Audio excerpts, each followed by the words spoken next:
我家陈明因为撞大运，反手欠了系统整整100个亿。如果宿主3天内不及时还账的话，系统就要让宿主继续当植物人了哦。我还年轻，还没享受人生，不想当植物人呐。系统，你除了讨债，就没有别的能力了吗？有的宿主，本系统可将您制作的视频借天幕之力投放到古代时空，运气好的话，可以收获来自古人的丰厚打赏。只要能得到足够的打赏还账，就不用变植物人了。要是运气好，能多赚几笔，还能彻底翻身，好好享受人生。古代奸臣多的是，我帮皇帝揪出这些蛀虫，他们不得乖乖给我打赏？合理，太合理了。那就给他们盘点一下古代的10大奸臣吧。不知道这些自命不凡的帝王看到朝中蛀虫会是什么反应？视频制作完成，是否投放？各位帝王们，你们准备好了吗？投放。如今天下平定，6国已灭，普天之下皆为大秦国土。寡人准备狩猎东巡，诸位爱卿以为如何呀？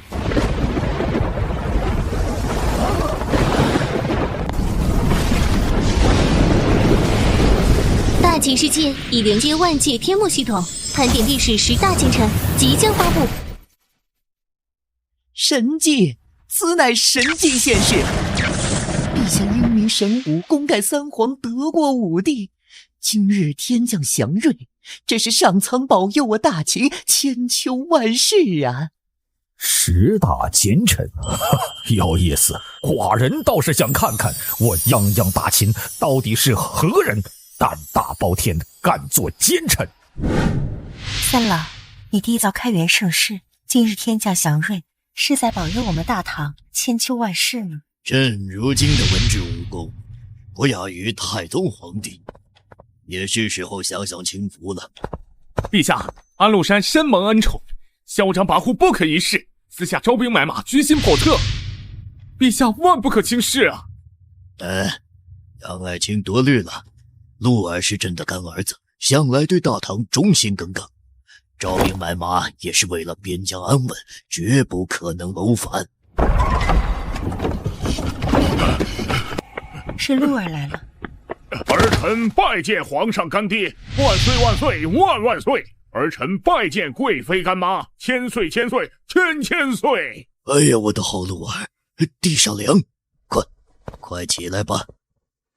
如今朕的大唐万邦臣服，四海燕青，绝不可能有奸臣存在。陛下，这天幕所列的奸臣榜，岳飞定然榜上有名。幸好我等早早就将他除了，否则若是与强盛的晋国开战，我大宋百姓定会生灵涂炭。为了江山社稷，永保太平，朕只能处死岳飞。岳飞口口声声要迎还2圣，把朕置于何处？臣为了大宋江山殚精竭虑，居然还有人在背后骂我，真是不理解臣的用心良苦。臣这样的忠臣，怕是普天之下也没有几个。秦爱卿，辛苦你了。为了大宋万古长存，臣做的一切都是为了皇上和万民，臣甘愿背负骂名。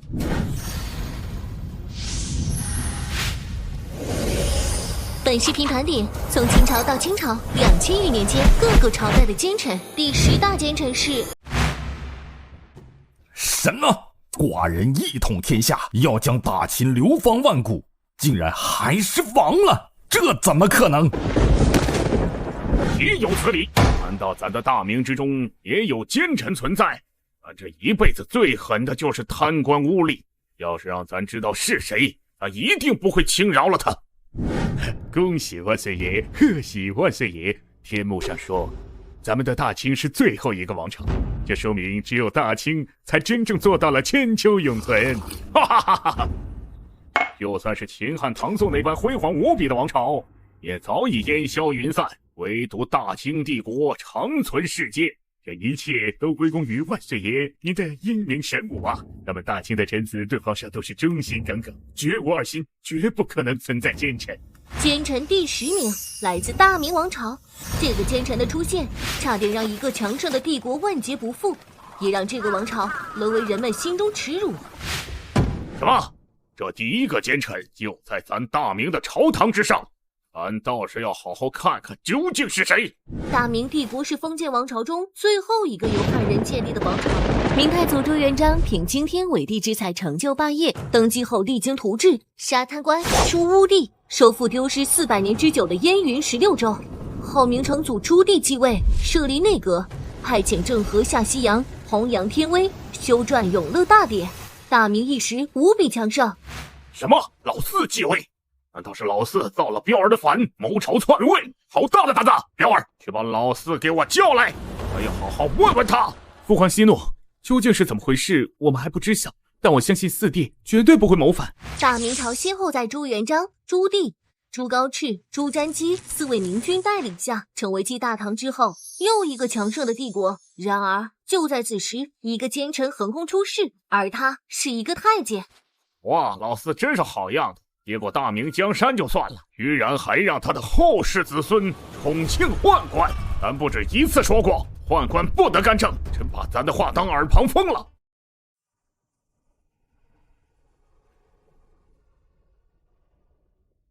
皇上，天目现世是吉祥的征兆，肯定是上苍在预示我们出征瓦剌，绝对能大胜而归。王公公说的有道理，朕要御驾亲征，率领大军踏平瓦剌，和太爷爷那样封狼居胥，威震天下。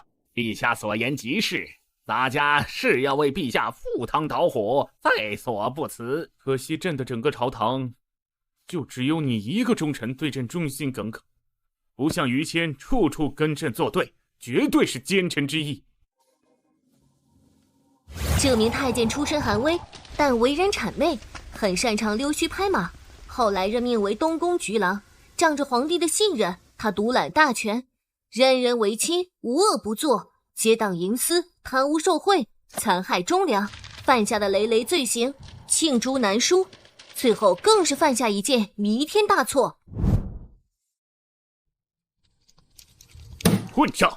这种人竟会出现在大明朝堂，朕上马杀敌，下马治国，如履薄冰一辈子，就是为了得到父皇认可。当朝的皇帝是怎么当的？手下有这种奸臣，却不早点除掉？皇爷爷息怒，这样的人确实没有资格成为一代帝王，就是不知道是谁的不孝子孙。各位爱卿，看到没有？明朝全都是昏君和奸臣，事实证明，大清远胜大明。这种奸臣若是出现在我大清朝，早就被朕千刀万剐了。可在大明却深受重用，我们大清才是天命所归，大明活该灭亡。万岁爷所言，奴才如雷贯耳，如听圣音。葛爱卿就是喜欢讲实话。王公公，我怎么听着天目描述这个奸臣的经历和你差不多啊？同样都是出身寒微，任命东宫菊郎，这个奸臣不会就是你吧？怎么可能？臣对皇上一直肝脑涂地，臣就是皇上手下的一条忠诚的狗。皇上您放心，臣断不会因这大奸臣与臣出身相似，便生半分恻隐之心。已经查实其身份，臣定当辅佐陛下，将其诛灭九族，永绝后患。王公公，你真是朕的好忠臣啊！那大太监想建功立业，竟唬唬皇帝御驾亲征，率领大军攻打瓦剌。当时的皇帝整日想要效仿明太祖与明成祖，远征漠北，建立不朽功勋。只可惜这君臣二人，论军事谋略，加起来也不过是0。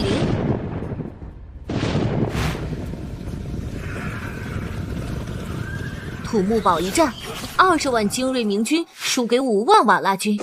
如日中天的大明帝国自此一落千丈。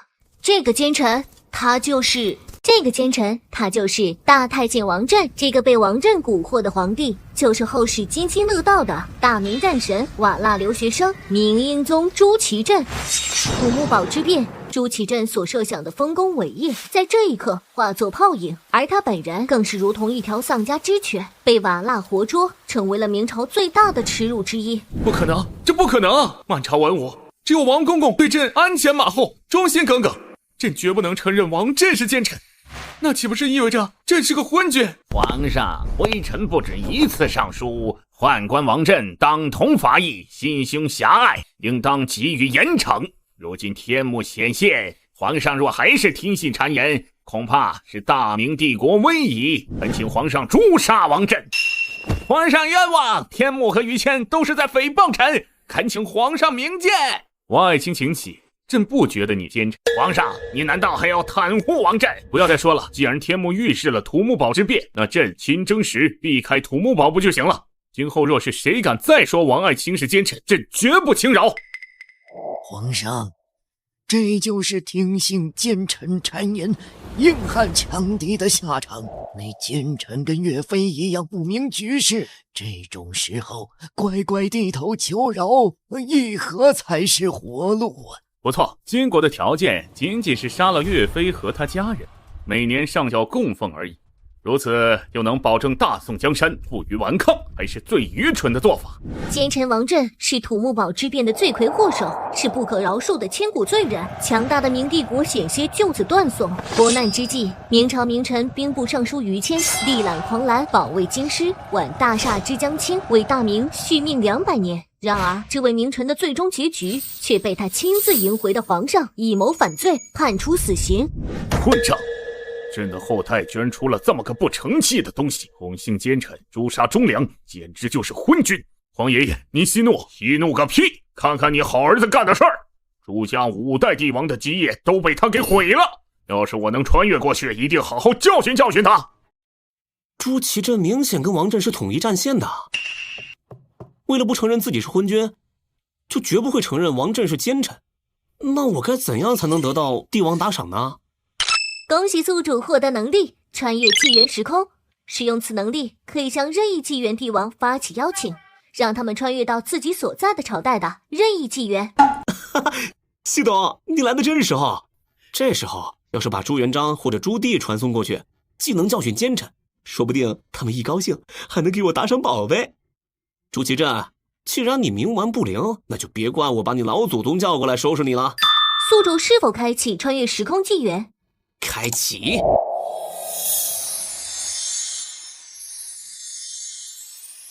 穿越时空纪元之门开启，天幕制作者陈明，请明成祖朱棣前往正统年，是否接受？多谢陈明先生垂怜，朕愿意前往正统年土木堡之变之前。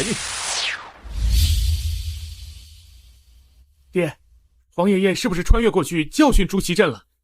幸好你儿子现在还没出生，要不然照你皇爷爷的脾气，这会儿都死800回了。皇上，你还要杀臣？难道你当真要如此混用？混账！于谦，你好大的胆，竟敢辱骂圣上！来啊，把他拖出去，诛灭九族！王振，你不过是一个宦官，谁给你的资格咆哮朝堂？你伤天害理，无恶不作，就连上苍都看不过去。向下天幕揭穿你累累罪行，皇上明知却还偏袒你，他不是昏君是什么？于谦，你算什么东西？竟敢辱骂朕！来人，把他给我押下去，关入死牢，3日后处死。谁若胆敢替你求情，朕就杀谁。皇上圣明。谁要杀于谦？祖爷爷，皇上。孙臣见过祖爷爷。我可没有你这样的重孙子。见过太上皇。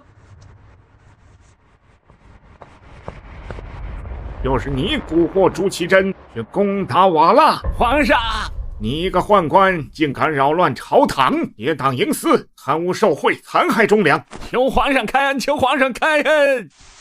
听信奸臣谗言，败坏帝国根基，若不看你是朕的重孙，朕今天就把你宰了！你来，亲自动手杀了他！皇上饶命啊！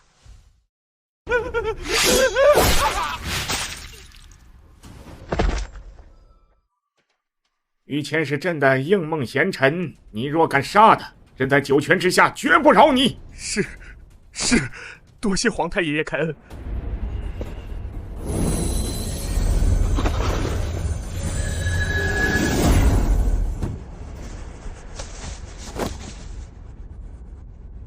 神迹，这是苍天的神迹呀！感谢苍天眷顾大明。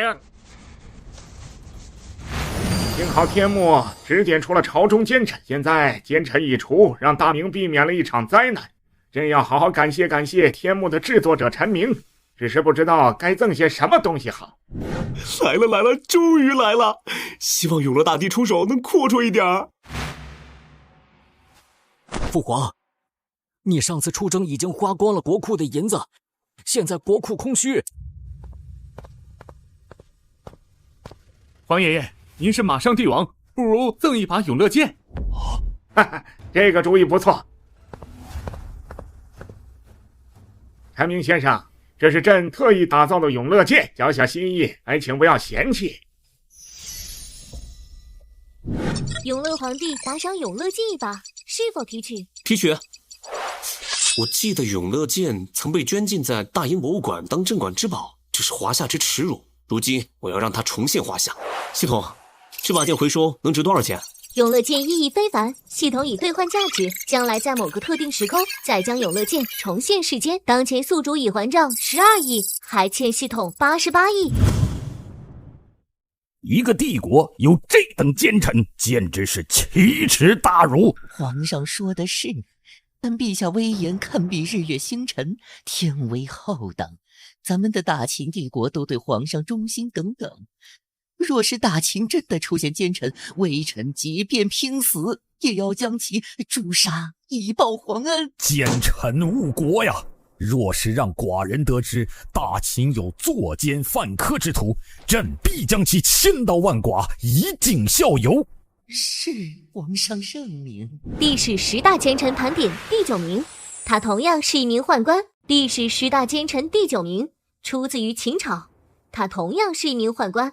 虽然排在第9，但其臭名昭著，已流传了2000年。什么？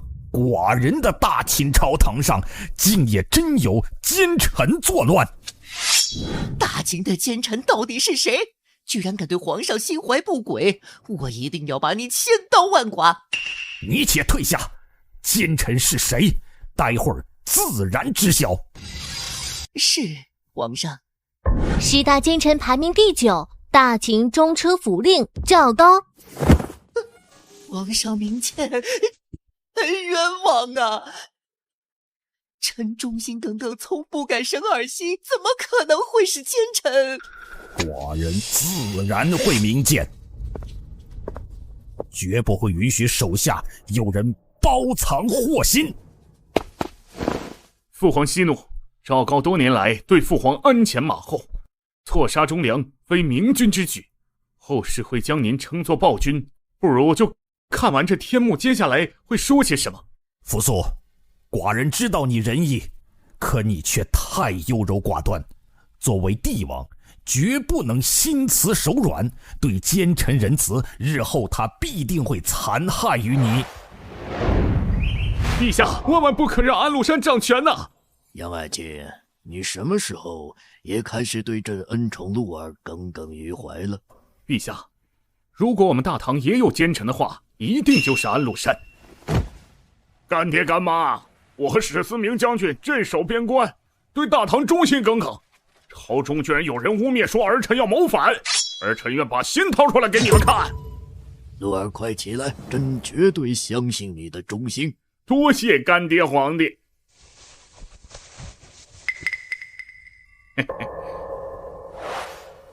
皇上，臣按照旨意诛杀岳飞，一切都是为了我大宋江山着想。可还有人怀疑我是因为一己私欲，怀疑臣的尽忠报国之心啊！杨爱卿，委屈你了，日后我定然会洗刷掉你身上的冤屈。多谢皇上。好在朕的身边没有赵高这般的奸臣，区区一个岳飞竟敢对抗金国。若是惹怒金人，大宋江山必然覆灭，杀他乃是朕的明智之举。赵高在始皇帝过世后，与丞相李斯合谋篡改遗诏。皇帝归天了，丞相，这是陛下赐给长子扶苏的诏书，要让他继承皇位。现在诏书在我手中，你觉得是给还是不给呢？作为人臣，当然要把皇帝的诏书传达下去。可丞相有没有想过，一旦扶苏继位，你我二人将归于何处？这份诏书除了陛下，就只有你我二人看过。赵高，难道你想篡改陛下的遗诏？篡改？不，这份遗诏明明是假的，这一份才是真的。小公子胡亥胸怀天下，深得正义。朕归天后，将大秦江山交由胡亥继承。大公子扶苏优柔寡断，难成霸业，命其镇守边塞，永不回朝。丞相，这才是真的遗诏。赵总管说的是。赵高、李斯，你们好大的狗胆！陛下饶命！赵高和李斯篡改遗诏后，千里之外的扶苏悲痛不已。然而赵高并未打算放过他，和胡亥密谋设计陷害，最终殒命边塞。扶苏，你看到没有？你方才还为他说情，可你的仁慈害死了你自己。父皇教训的是，儿臣惭愧。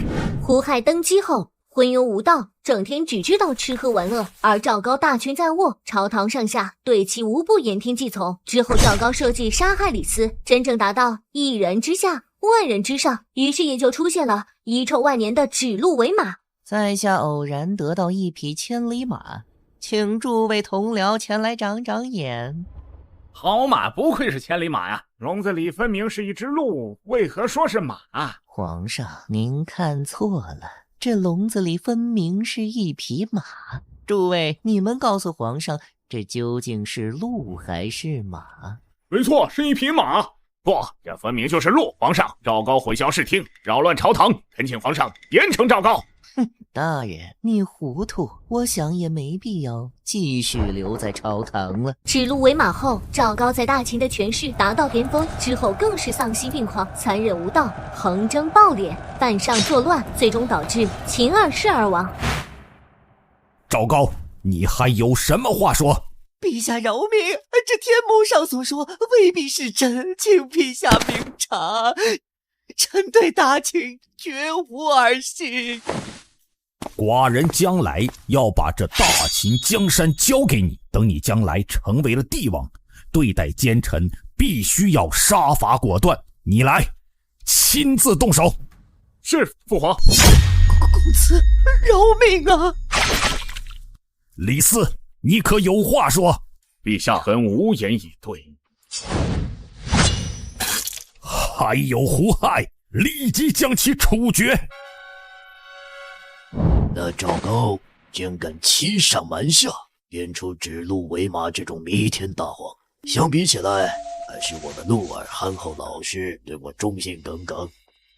三郎，鹿儿镇守边疆有功，刚才又被诽谤受了委屈，你要不要做些什么补偿鹿儿啊？爱妃言之有理，鹿儿，你为大唐江山做出了许多贡献，朕打算封你为东平郡王，命3镇节度使。多谢干爹皇上，臣必将为陛下肝脑涂地，即便是刀山火海也在所不辞。陛下，你怎么能封一个胡人为王？朕封鹿儿为王，也是为了牵制那些嚣张跋扈、不可一世的悍将。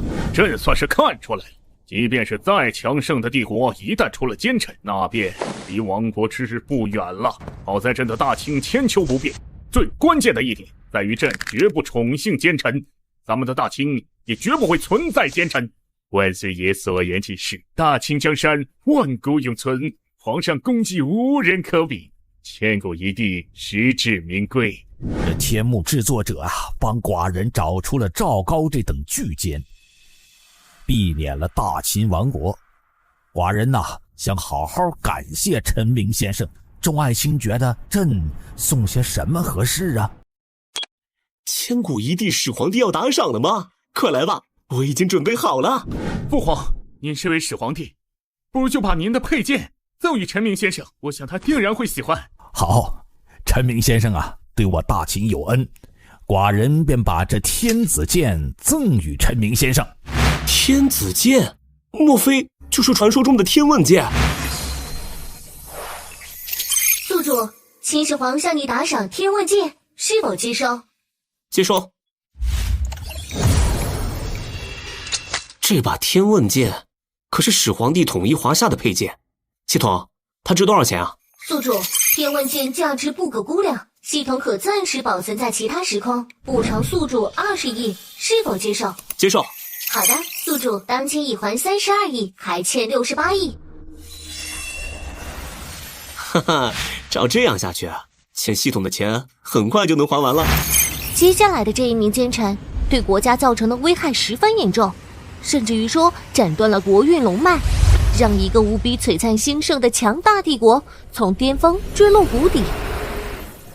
因为他的存在，让一个兴盛的庞然帝国人口锐减70%，葬送了华夏100年气数。这个奸臣出自于唐朝开元盛世。一派胡言！朕登基以来，励精图治，勤于政事，不敢有丝毫懈怠。天目居然说朕的朝堂之上有奸臣，这不可能！皇上，天目肯定是出错了。皇上看天，您英明神武，朝堂之上肯定不存在奸臣。如果非说有的话，那就是杨国忠，他污蔑儿臣，你可要替儿臣做主啊！安禄山，你血口喷人，你才是那个奸臣！干爹皇上，儿臣冤枉啊！儿臣绝对没做过对不起您、对不起干妈、对不起大唐的事。安禄山，你私下里招兵买马、居心叵测，还说你不是蓄意谋反，干妈，求您说句公道话，证明儿臣的清白。三郎，我相信鹿儿，他不可能是奸臣。都别吵了，你们都是朕恪尽职守、一心为国的忠臣，这奸臣肯定另有其人。大唐在太宗皇帝李世民的治理下，缔造贞观盛世，八方来朝，万邦称臣，国力鼎盛，屹立于当代世界之巅。之后虽然经历了一次周武霍乱，但唐玄宗李隆基继位江山后，励精图治，再次开创出令无数人神往的开元盛世。然而就在这盛世之下，这个奸臣制造了一场巨大危机，使盛唐从巅峰跌落，险些灭国，甚至后世上百年，汉人王朝再也无法重现盛唐景象。这个奸臣，他就是接下来要说的这个奸臣，想必就是安史之乱的罪魁祸首安禄山了。唐玄宗年轻之时确实铸就了不朽功业，以致唐太宗也不遑多让。若是能一直延续下去，也可称之为千古一帝。只可惜年老后识人不清，宠幸一族，活生生将大唐江山葬送。安史之乱深受重害的还要数平民百姓，或许唐玄宗也不曾想到，一场叛乱害死了国家近70%人口。就算没有安禄山，他身边的李林甫、杨国忠之流也不是什么好人，只不过和安禄山相比，他俩的危害就不算什么了。彪儿，你给咱记住，今后成为帝王，定要明察秋毫，疑人不用，用人不疑。是父皇。一个奸臣，竟能使帝国人口锐减7层，何其荒唐！皇上，此等逆臣贼子确实可恨。不过当前大汉最要紧的还是驱除蛮夷，臣愿亲自领兵前往，再造封狼居胥。哈哈，好，不愧是朕的冠军侯，想必咱的大汉绝对不存在奸臣。哈哈哈哈！你们看到没有？唐朝皇帝也是如此昏庸无道，可笑至极。事实证明，只有我女真人统领的大清内才不会出现奸臣，这也绝对不会宠幸奸臣。只是不知道这天目将来会不会盘点一次千古帝王，这绝对能超越父皇和皇爷爷，稳居榜首。万岁爷所言极是，若是将来有忠臣排名，奴才也能跟着皇上沾沾光。何爱卿，忠臣的榜单绝对有你一席之地呀！哈哈哈哈哈！奴才谢主隆恩。千古一帝，乾隆，这是什么搞笑段子吗？造成这一切的罪魁祸首，就是曾担任3镇节度使，深受李隆基恩宠，被后世唾弃的帝国之殇安禄山。干爹皇上，儿臣冤枉啊！儿臣对大唐江山绝无二心，恳请干爹皇上、干妈贵妃明鉴呐！哼，皇上，臣不止一次上书，安禄山有叛逆之心，如今天幕教事，就是在提醒陛下，臣请求立即将安禄山处死，并诛其九族。不，鹿儿，这不是真的。安禄山不仅仅是奸臣，更是反叛臣子。他表面憨厚，巧言令色，阴险狡诈，深受唐玄宗恩宠。然而他的内心却是大逆不道，总想以下犯上，觉得这江山皇帝之位，李隆基能做，他安禄山也一样可做。皇上，肯定不是这样的，鹿儿绝对不可能会谋反，这里面一定有误会。你还想着他说话？安禄山，朕问你，天幕上所说的是不是你的内心真实想法？皇上，鹿儿对您的忠心天地可见，您千万不要轻信谗言。是啊，干爹皇帝，您不要轻信谗言。是不是谗言，朕自有定夺。就算让你死，朕也要让你死得明明白白。看来这李隆基还不算昏庸到头，最起码能正视自身，识人不清，这一点就比嘴硬的朱祁镇强多了。不过，这个杨玉环为啥这么维护安禄山？荒唐，简直荒唐！李隆基居然让异族来我大唐做权臣，他到底懂不懂什么叫帝王权衡？懂不懂什么叫非我族类？其心必异。陛下，臣以为您现在最重要的是治理好国家，子孙后代之事不是您该担心的。今天的奏折还都等着您批阅呢，你要气死朕！安禄山生平最擅长阿谀奉承，溜须谄媚，对唐玄宗李隆基与杨贵妃极尽讨好，后来更是无耻至极，认杨贵妃做了干妈。李隆基年老后变得昏庸无能，认不清安禄山憨厚外表下的狼子野心。安禄山凭借皇帝恩宠，逐渐掌控朝堂，李隆基却丝毫未察觉。即便忠臣进言，也是置之不理，甚至将安禄山封为三镇节度使，最终爆发安史之乱。这是朕的长安城。叛军攻入长安，所到之处一路烧杀抢掠，无恶不作。这一场叛乱，无数百姓生灵涂炭，死于叛军屠刀之下，尸体堆积成山，血流成河，哀鸿遍野。原本的盛世长安，化作成人间炼狱。混账！这安禄山该千刀万剐，死不足惜。但李隆基本身也着实昏庸，若是没有他的应允，安禄山还能反得起来吗？陛下，安禄山能身居高位，确实与当朝帝王有着密不可分的关系，但臣觉得未必完全是一件坏事，至少能让后世以史为鉴，随时提防异族入侵。没有长久不衰的王朝，朝代更迭，桑田变幻，本就是历史洪流。只是朕不甘心这万里河山落到异族人手中，传令下去，加强边关防事，内外诸夷，反敢成兵者皆斩。是。唐朝皇帝真是昏庸，居然宠幸一个异族人。还好我大汉不存在异族奸臣。冠军侯，朕命你即刻出征匈奴，犁庭扫穴，亡其国，绝其种，犯我强汉者，虽远必诛。臣定不辱使命，覆灭匈奴，誓不回还。朕虽然知道安史之乱，可没想到竟如此惨烈。安禄山着实罪大恶极。奸臣得势必会叛乱。皇上，您12道金牌都无法召回岳飞，可见当时他也有反叛之心。若是金国人击败了岳飞，攻入国都，到时候我们所面临的惨象，只会比安史之乱有过之无不及。幸好皇上圣明，将岳飞及时斩杀，保全了大宋江山。现在看来，朕做的这一切都是对的。节爱卿实乃我大宋最大的忠良。安禄山这祸害，让杨国忠、李林甫这2个专权误国的奸臣都黯然失色。李隆基的身边没有治世能臣辅佐，说到底，问题所在还是他自身。万岁爷所言极是，但奴才觉得安禄山让大唐江山从盛世跌入谷底，对我们大清而言，却是一件好事。何爱卿何出此言？万岁爷，你想啊，安史之乱打断了大唐脊梁，断送了汉民族千年气运，不然我们清军也不会这么轻易入关。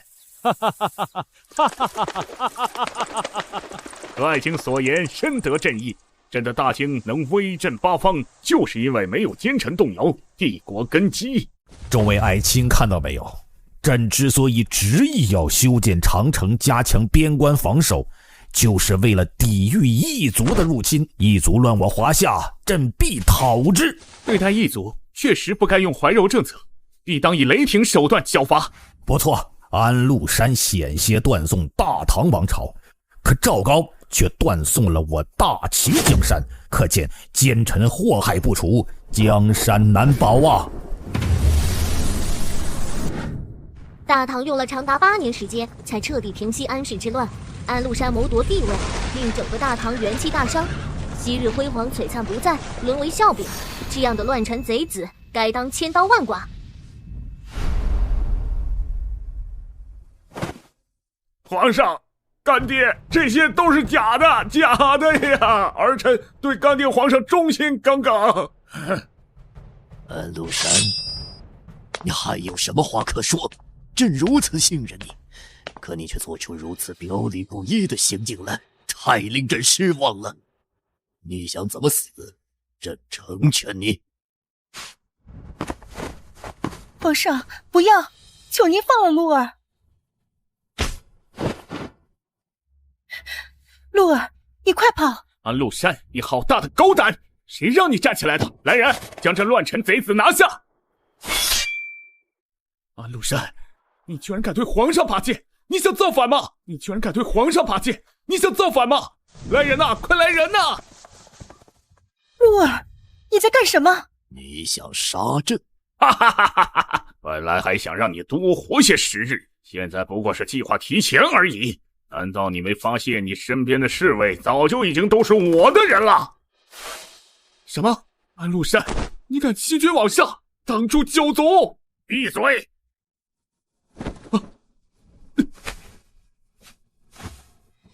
这皇位你能坐，我安禄山照样也可以。王侯将相宁有种乎？我拥兵起义，废掉你这个大唐皇帝！安禄山、史思明两人反叛之心虽然蓄谋已久，但也因唐玄宗身边另一个奸臣的激化，这个人就是右相杨国忠。什么？杨右相也是奸臣？朕的身边难道就没有一个忠臣良将吗？不孝子孙呐！一个朝堂之上居然有2个奸臣！这个李隆基简直就是大唐的耻辱，即便再老眼昏花，也不能留2个大奸臣在身边吧？哼，要是让太宗皇帝知道还有个李林甫大奸臣，不知道他会不会血压飙升啊？杨国忠虽不在10大奸臣之列，可他也给后世留下了十分恶劣的影响。杨国忠是李隆基最宠幸的杨贵妃的堂兄，他身兼数职，专权跋扈，祸乱朝政，排斥异己，导致朝堂内部争斗不断。他还好大喜功，2次发动征讨南诏战争，伪造战功，损兵折将，民不聊生，与安禄山矛盾激化，成为安史之乱爆发的导火索。混账啊！就算没有安禄山，李隆基的朝堂也被这杨国忠搞得乌烟瘴气。朕要是能穿越过去，绝不轻饶这个不孝子孙。好吧，就让我来帮你实现这个愿望。系统，开启穿越时空纪元之门，让唐太宗皇帝穿越到开元纪年。收到，穿越时空纪元之门已开启。篇目制作者陈明，请唐太宗前往开元纪年，是否接受？多谢陈明先生，待朕归来，定然会好好报答。老臣惶恐，请皇上恕罪。鹿儿，你真的……皇帝轮流坐，今年到我家。大唐皇帝，我劝你识相一点，交出传国玉玺，动退位，饶你不死。三郎，我不知道鹿儿真的会反。三郎，我大唐天子绝不屈服于乱臣贼子。现在出现在你面前的是被后世称之为7世纪最强碳基生物亚洲州长，东半球发誓人，龙凤之姿，天日之表，大唐太尉、司徒、尚书令、中书令，陕东道大行尚书令，益州道行台尚书令，雍州牧、凉州总管，领右羽卫大将军，左右武侯大将军领12位大将军，上柱国亲王天策上将天可汗，大唐太宗文皇帝李世民。李隆基，听你刚才说的那句话，这算你还有些天子骨气。儿臣拜见皇太爷爷。拜见太宗皇上。太宗皇帝，怎么可能？太宗皇上，跪下！你便是那谋篡皇位的安禄山。太宗皇帝饶命！欺君罔上，扰乱朝纲，滥杀无辜。安禄山，你有几个脑袋够朕砍的？求太宗皇上饶命啊！朕为了天下苍生百姓，承蒙陈明先生垂怜，穿越来此，为了大唐后世永昌。而你犯下滔天大罪，今日朕饶你不得。你昏庸无能，重用异族与奸佞，听信谄媚之言。若不是看在你年轻之时励精图治，一府开元盛世，不亚于朕的贞观之治，功过相抵，不然今日一定取你性命。帝王之术在于识人之智，至于你身边的这奸臣，你自己看着处理吧。皇上，饶命啊！神迹！太宗皇帝显灵，助我铲除朝中奸臣，佑我大唐江山万世永存。来人，微臣救驾来迟，请皇上降罪。免了，把杨右相推出去斩了。另外，诛杀安禄山14名九族。三郎，你还想为他求情？皇上，您过度宠幸杨贵妃，才导致安禄山篡逆，杨国忠祸乱朝纲。微臣斗胆恳请皇上处死杨贵妃。三郎不要啊！臣妾冤枉。皇上，您是忠心之君，岂能贪恋温柔乡？此白绫。是皇上。三郎，皇上饶命啊！朕已经将那乱臣贼子诛杀，保住了朕的大唐江山，又能延续千秋万世了。恭喜陛下驱除心病。这多亏了陈明先生。哦，对了，朕可要好好感谢感谢他。不知道送些什么东西合适。唐太宗已对宿主进行打赏，是否提取？提取。贞观之治时期，国力兴盛，不知道李二凤会送我什么东西啊？这是什么东西啊？啊，兰亭集序，系统，这个是不是书圣王羲之真迹啊？唐太宗打赏宿主兰亭集序真迹一卷，是否回收？系统，这可是真迹啊，得加钱。当前已还47亿，还欠系统53亿。宿主是否继续投放10大奸臣第7名？继续投放。不知道下一个奸臣会出自于哪个朝代。皇上，您有惊天伟地之才，政治清明，百姓安居乐业，功绩远胜秦皇汉武。依臣之见，若是将来排10大帝王的榜单，皇上定然是榜上有名啊！哈哈哈哈！超越秦皇汉武，朕不敢说，但至少朕的大清远胜大明，朕的文治武功也远在朱元璋之上。皇上所言极是，千古一帝，实至名归。10大帝王，朕避免了与强大的金国开战，保住了大宋江山。帝王榜单里，若是没朕，天理难容。皇上英明。切，赵构，什么东西？朕虽然结束了乱世，却并未真正做到大一统。10大帝王榜单定然跟朕无缘。咱推翻了鲍元，收复燕云16州，一统华夏10大帝王，咱不在乎，只为了能让天下黎民百姓能吃饱穿暖，过上好日子。咱爹妈兄弟都是被元朝的奸臣害死的，咱觉得对待奸臣就不能心慈手软。宠八，当今天下太平，在你的治理下，没有贪官污吏，世间百姓再也不用饿肚子了。司马懿，古让你去活捉诸葛亮，你为什么空手而归？丞相，我天下大事，合久必分，分久必合。东汉末年，3分天下，分别为魏、蜀、吴，占据天时、地利、人和。曹魏有曹魏的风骨，蜀汉有蜀汉的浪漫。江东不提也罢。接下来盘点历史奸臣第7名，此人有狼顾之相，最善于隐忍。狼顾之相，丞相，老臣惶恐。你慌什么？莫非天幕即将揭露的奸臣就是你？老臣不敢，老臣对丞相一片赤胆忠心，天地可见。曹操雄韬伟略，刘备匡扶汉室，孙权虎踞东吴，三国鼎立，连年征战，百姓生存于水火，苦不堪言。然而三国之争最终胜利却不属于任何一方，而是终归于晋。丞相你放心，无论这晋朝是何人所建，老臣一定殚精竭力，不顾一切代价，即便是拼死也要将其剿灭。天幕提前曝光这个奸臣，对国来说是件好事，这等祸患就要趁其尚未成事，连根拔除。主公，魏延脑后生反骨，将来必反，还请斩杀以绝后患。莫非军师觉得天幕上说的那个建立晋朝的奸臣就是魏延？天幕上说的那个建立晋朝的奸臣就是魏延？不是，狼顾之下，我心中也有人选。是谁？曹操帐下司马懿。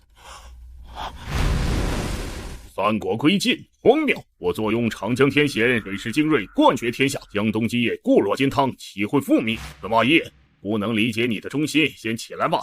三国归晋的始作俑者，便是篡夺曹魏政权、背信弃义、为达目的不择手段、为人所不齿的大奸大恶司马懿。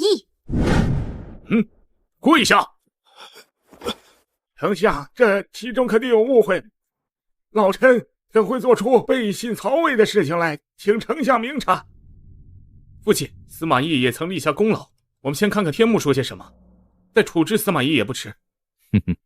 不明白，司马懿，孤倒是要好好看看，你是使了什么手段夺走了孤的曹魏政权？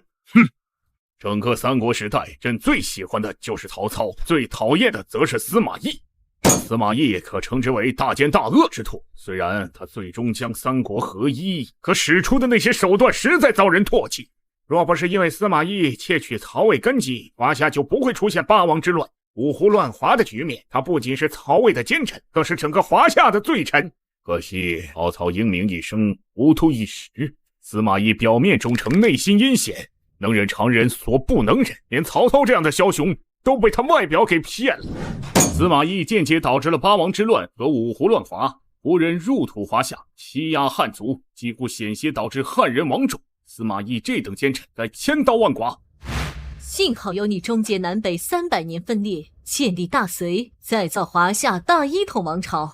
司马懿本身就有狼顾之相，野心勃勃，表面恭顺谦卑，实则暗藏锋芒，所以才能在最后篡权夺位。不过曹家本身也有问题，若是早点识破司马懿，还会让他有可乘之机。皇上，您是不是该批阅奏折了？这么多！皇上，您身为一国之君，要以天下百姓为先，只有您励精图治，朝堂上的奸臣才无处遁形。说到司马懿，就不得不提起东汉末年的另一个枭雄，这个人就是治世能臣、乱世枭雄曹操。他年轻时一腔热血，忠贞报国。后董卓之乱，曹操起兵讨贼，匡扶汉室，平定天下。赤壁之战前，曹操仍以周公吐哺，天下归心自勉。虽挟天子令诸侯，但平定北方，一生为汉臣。若北方没有曹操，又不知几人称王称帝。没想到后世就是这般评价孤的。孤虽有错，但也立过功。只是不知道这司马懿是犯下了什么滔天大罪。曹操在世时，司马懿不敢有任何轻举妄动。曹丕继位后，司马懿深受重用，被任命为辅军大将军，抵御北伐的诸葛亮。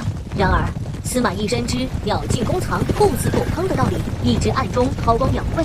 后来一次战役中，虽一眼看穿了诸葛亮的空城计，但仍选择直接撤军。将军，实在是天助我也！此处就是一座空城，我们率军直入，肯定能活捉诸葛亮。将军，快下令吧！不对，诸葛匹夫生性谨慎，城门大开，必然有诈。我们若是带兵攻城，只怕有去无回。快撤退！现在时机未到，蜀国还不能灭。曹魏让我制衡诸葛亮，若我将诸葛亮杀掉，那我也断无活路。司马懿，你好深的伪装，竟连孤都骗了。现在你还有什么辩解？丞相，老臣不敢。你已经赶了。司马懿最令人唾弃的便是落水之事。司马懿趁魏帝曹芳与将军曹爽祭祀的机会，迅速发动兵变，控制京都，后派人劝降曹爽，并指落水发誓，只要曹爽交出兵权，可保全家人的性命和富贵。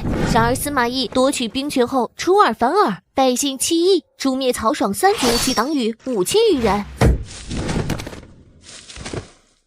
司马懿窃取曹魏政权，对历史危害极大。他的儿子司马昭更是做出了遗臭万年的当街弑君。混账！背信弃义，当街弑君，天子不可辱！司马懿家简直胆大包天。司马昭之心，路人皆知。不过最终司马懿家也没落得好下场，也算是天道轮回吧。三国归晋，晋朝后期爆发八王之乱，导致骇人听闻的五胡乱华。五胡乱华是汉民族史上最黑暗的时期，更是华夏民族的奇耻大辱。人口锐减，经济崩溃，文化断层，社会动荡，汉族险些灭族，中原大地陷入100年浩劫。天道轮回，司马懿家作恶多端，犯下滔天大罪。晋朝灭亡后，司马懿家被灭满门，天下百姓无一同享。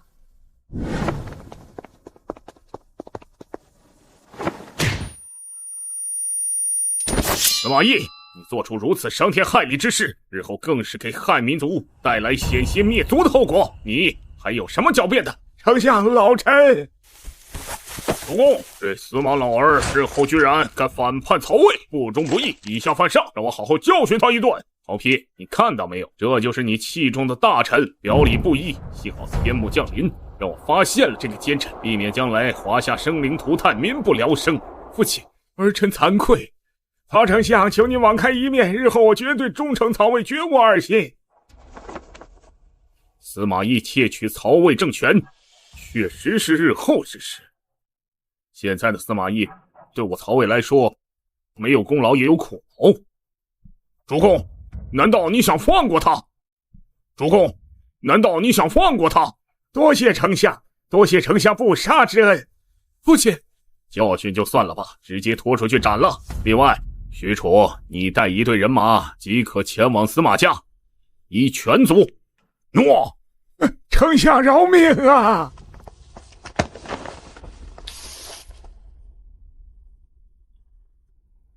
胡人进入中原，这征战一生，冠军侯封狼居胥，没想到后世就出来这么一个民族叛徒。卫青，你也去协助冠军侯，把那些觊觎我大汉江山的异族斩尽杀绝，永绝后患。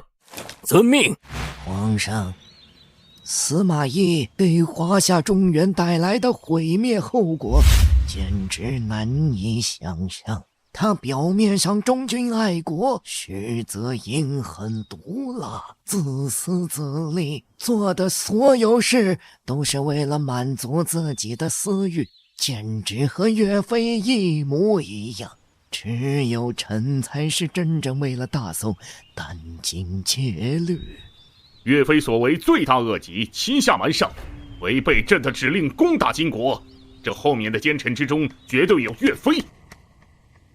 朕希望天幕快点曝光岳飞的丑恶嘴脸，好让天下人都看清岳飞有多该死。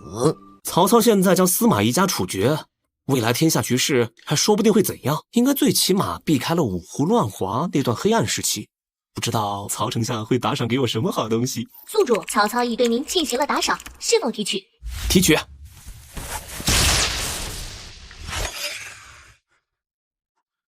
恭喜宿主获得曹操打赏青钢剑和倚天剑。什么？这就是传说中的绝世双剑？系统，这2把剑值多少钱啊？这2把剑在历史长河中意义非凡。曹操佩戴这2把剑，破黄巾，骑吕布，灭袁术，败袁绍，深入塞北，直抵辽东，纵横天下，所向披靡。停，直接回收了吧，将来在合适的时间再让这绝世双剑重现世间。宿主当前已还65亿，还欠系统35亿，继续加油哦！哈哈，马上就要还完了，加油，继续投放。现在已经盘点到历史10大奸臣第6名，前朝与后朝皆有奸臣出现，唯独略过了我大宋。这是不是说明我大宋没出现过奸臣？皇上，当初皇上杯酒释兵权，重文义武，解除禁军将领职务，分散兵权，此乃千古最明智之举。大宋朝堂群臣忠心耿耿，绝不会有奸臣祸乱，那样最好。只是皇上，您为何到现在还不立太子之位？朕征战一生，重夺大汉江山，本以为能千秋万代，却不想最终3分天下。后来更是被异族入侵中原，奸臣真该千刀万剐。奸臣的第7名就已经给国家带来如此巨大的危害，真不知前面的那些奸臣还能做出什么大奸大恶之事。你说这榜单之上会不会有鳌拜？鳌拜广树党羽，结党专擅，排斥异己，对皇帝大不敬。多亏皇上英明神武，尽早将其除掉，这等奸臣定然会在榜单之上。古往今来，大奸大恶之徒多不胜数，即便是我大清朝堂之上也有蛀虫存在，但朕的文治武功绝对远胜朱元璋。朕开创科举，修长城，建京杭大运河，出征高句丽，朕的功绩必然会是历史浓墨重彩的一笔。皇上切莫居功自傲，今后还要励精图治，把大隋威名宣扬天下才是。皇上乃万古明君，文治武功一定会流传万世。文化集，司马懿之所以能反叛曹魏，就是因为他们心术不正，却又掌握了太大权力，还会让他们生出了不轨之心。如今我大隋，你是最位高权重的大臣，你今后会不会和司马懿一样谋权篡位？皇上，臣对皇上忠心耿耿，绝无二心，那样最好。窃取政权则视为奸臣，我当初也是起兵造反，夺了隋朝的天下，不知道这天目会不会也将我排在奸臣之列。父皇，为什么后面登上皇位的是老二，而不是我？若是我当了皇帝，必将带领大唐登上天下之巅，什么贞观之治，什么开元盛世，我才是千古一帝。我也不知道为什么会是市民等级，但我觉得他做皇帝确实比你优秀。他比我优秀，我不服。如今大隋王朝正是蒸蒸日上之际，将来我将这皇位传给广儿，不知他能否治理好江山，而且我也担心他会被奸臣蛊惑，断送了大隋江山。你要相信广儿的能力，他自小勤奋好学，天资聪慧，绝对能稳坐江山。历史奸臣盘点第6名，这个奸臣的情况十分特殊，前面的奸臣都给各自王朝乃至华夏造成了巨大灾难。虽然这个奸臣同样是狼子野心，以下犯上，甚至弑君并成功夺位，但是他的所作所为却并未让人深恶痛绝，甚至还让天下百姓大快人心，只因为这个奸臣所斩杀的皇帝是一个千古昏君暴君。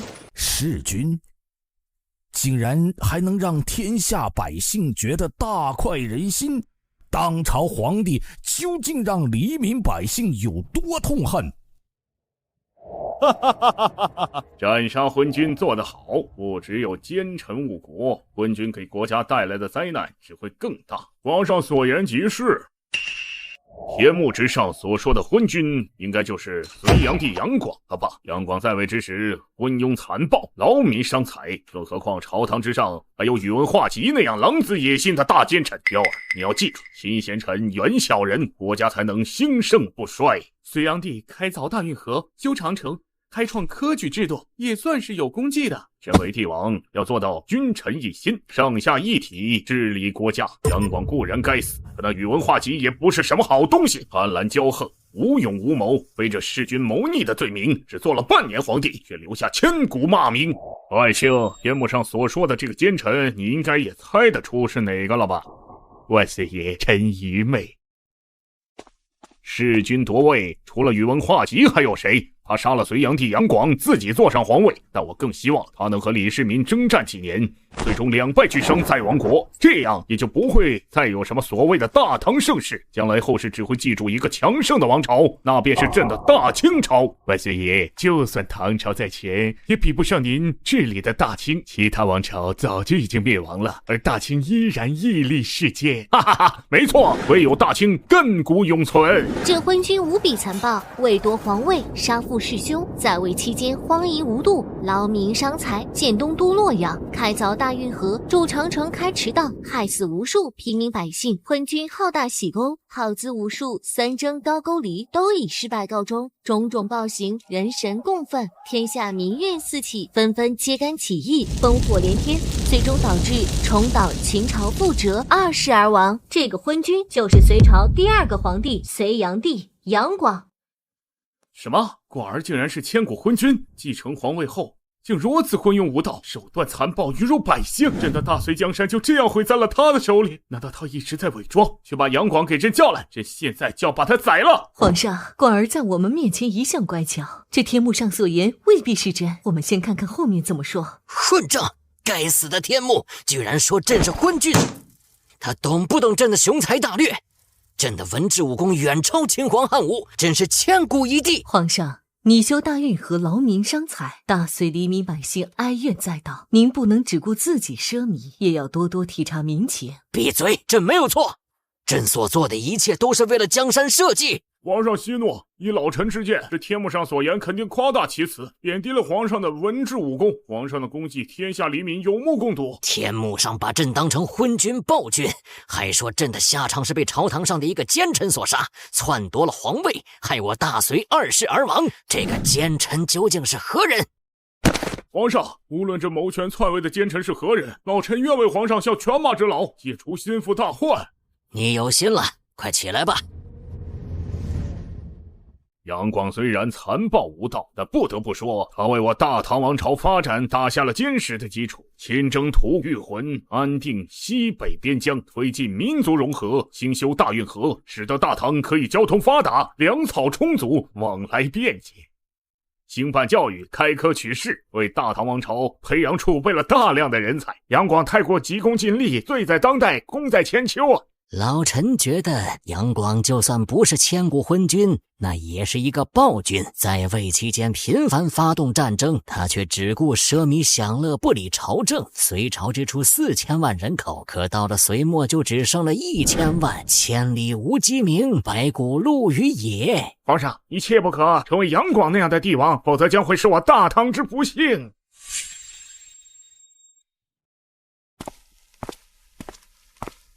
皇上，宇文化及弑君之事，就是在给您警戒呀！我听闻岳飞在外笼络人心，将士们高呼岳飞万岁，军队也几乎是岳飞一人说了算。如果将来岳飞效仿太祖，黄袍加身，蓄意谋反，后果将难以想象。混账！岳飞这个乱臣贼子，其心可诛。多亏了秦爱卿把大宋唯一的奸臣除掉，今后也不必担心金国来犯，只要苦一苦百姓，就能让大宋江山永保太平。皇上圣明。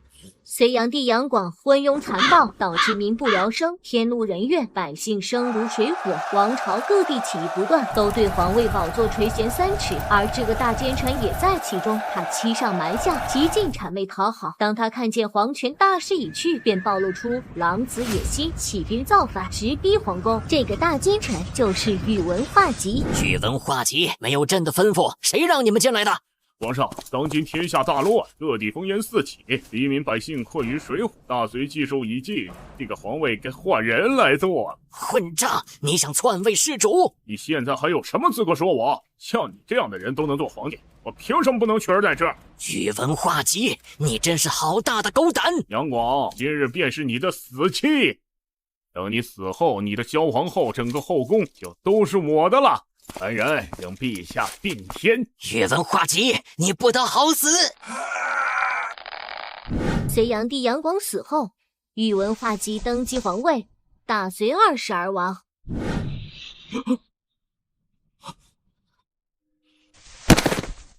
好你个宇文化及，朕待你不薄，对你如此信任，你竟有胆量谋权篡位！皇上，臣不敢。弑君你都敢，还有什么不敢的？皇上，这天目是在污蔑老臣，老臣对陛下忠心耿耿，老臣冤枉。来人，传令下去，将宇文化及夷三族。皇上饶命啊！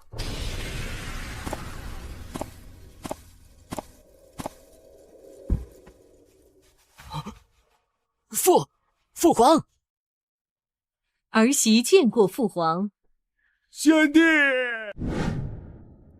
杨广要对宇文化及动手了吗？不过就算是杀了宇文化及，他还是那个昏庸的暴君，迟早还是会被人推翻的。宿主检测出隋文帝杨坚强烈的穿越愿望，是否打开穿越纪元之门，让他穿越？杨坚，隋朝的开国皇帝，结束华夏300年南北分裂割据，节俭治国，算得上是一代明君。最大的诟病却是惧内，甚至还被独孤皇后逼得离家出走过。既然他想穿越到杨广时代，那就成全他的愿望，这是他杨家的家事儿，让他们自己解决。好的，宿主正在打开穿越纪元之门。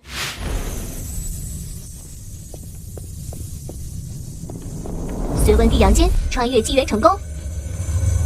父皇，儿臣不孝，害得大隋江山在儿臣手中毁于一旦。广儿，你身为九五之尊，却急功心切，不懂得修身养息，苦了天下黎民百姓。水能载舟，亦能覆舟。现在悔悟不算太晚，及时改正还来得及。儿臣知罪，谨记父皇教诲，今后不再奢靡享乐，必定励精图治，铸造一个大隋盛世。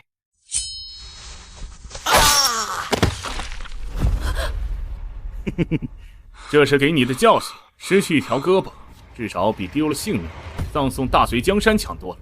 萧皇后是你的贤内助，今后要多听她的劝诫。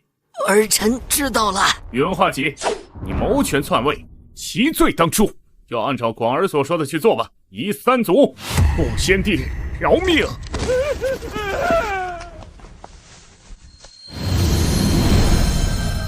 神迹！感谢上苍垂怜，佑我大隋！感谢天幕制作者陈明先生，朕以后必当改过自新，励精图治，绝不暴政，让大隋江山永世流传。多谢陈明先生垂怜，不仅让我教训了逆子，还保住了我大隋江山。朕倒是有个好东西可以送给陈明先生。说起来，隋朝和秦朝还是很像的，都是结束战乱，建立一统大王朝，也都是20而亡，就像是燃烧的流星，瞬间照亮整个星空，然后迅速灭亡，但却为下一个盛世铺就道路。唐代的繁荣离不开隋朝留下的基业，唐承隋制。有道是秦作嫁衣汉来穿，唐继隋运300年，此言不虚。宿主不要再感慨了，隋文帝杨坚对您进行了打赏，是否提取？提取。杨坚时期国力鼎盛，他会送我什么好东西呢？这是传国玉玺，据说这传国玉玺在西晋灭亡时流传失踪了，没想到最终落在了杨坚手里。这个传国玉玺可是无价之宝，系统，你能有多少钱回收？传国玉玺象征华夏无法替代的文化意义，其价值无法用金钱估量。宿主如果想回收，系统可以补偿宿主50亿代为保管。50亿！宿主已还清系统欠款，盘点所得将直接打入宿主银行卡中，请注意查收。发财了，发财了！欠系统的钱已经还清，后面的打赏都是我的了。我终于不用去做植物人了啊！不知道将来传国玉玺现世会引发多大的轰动。现在已经盘点了5个奸臣了，大汉却始终没有奸臣出现在榜单，是不是说明朕的大汉不存在奸臣？皇上，咱们大汉最大的奸臣就是戚夫人，我早晚要把她做成人质。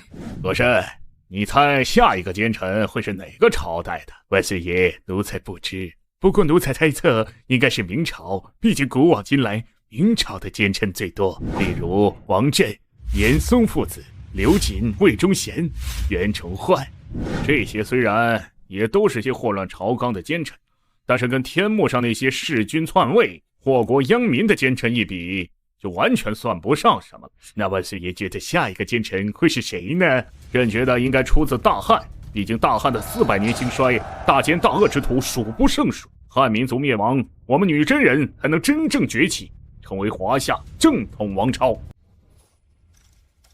已经盘点的5个奸臣，有的在前朝，有的在后朝，朕突然有股不安的感觉。排名越往前的奸臣越是大奸大恶，其中会不会就有大宋？皇上，当今天下平定，皇上该考虑立太子之事了，应尽早下决断。朕之所以不立太子，是因为朕的心中一直都有个心计。朕虽然建国大宋，却未做到大一统。燕云16州与河西走廊流落在外，让朕寝食难安。皇上未完成的事，后代必然能做到。大宋在未来一定会成为大一统王朝，大约如此吧。至于立太子的事，朕再考虑考虑。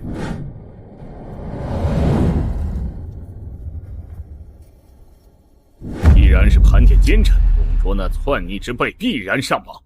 董卓废立皇帝，凶国害民，人神共愤。但现在外界有许多对主公不利的传言，都说主公也和那董卓一样残暴不仁，挟天子令诸侯。父亲年轻之时一腔热血匡扶汉室，若是没有父亲坐镇北方，天下怕是早就大乱了。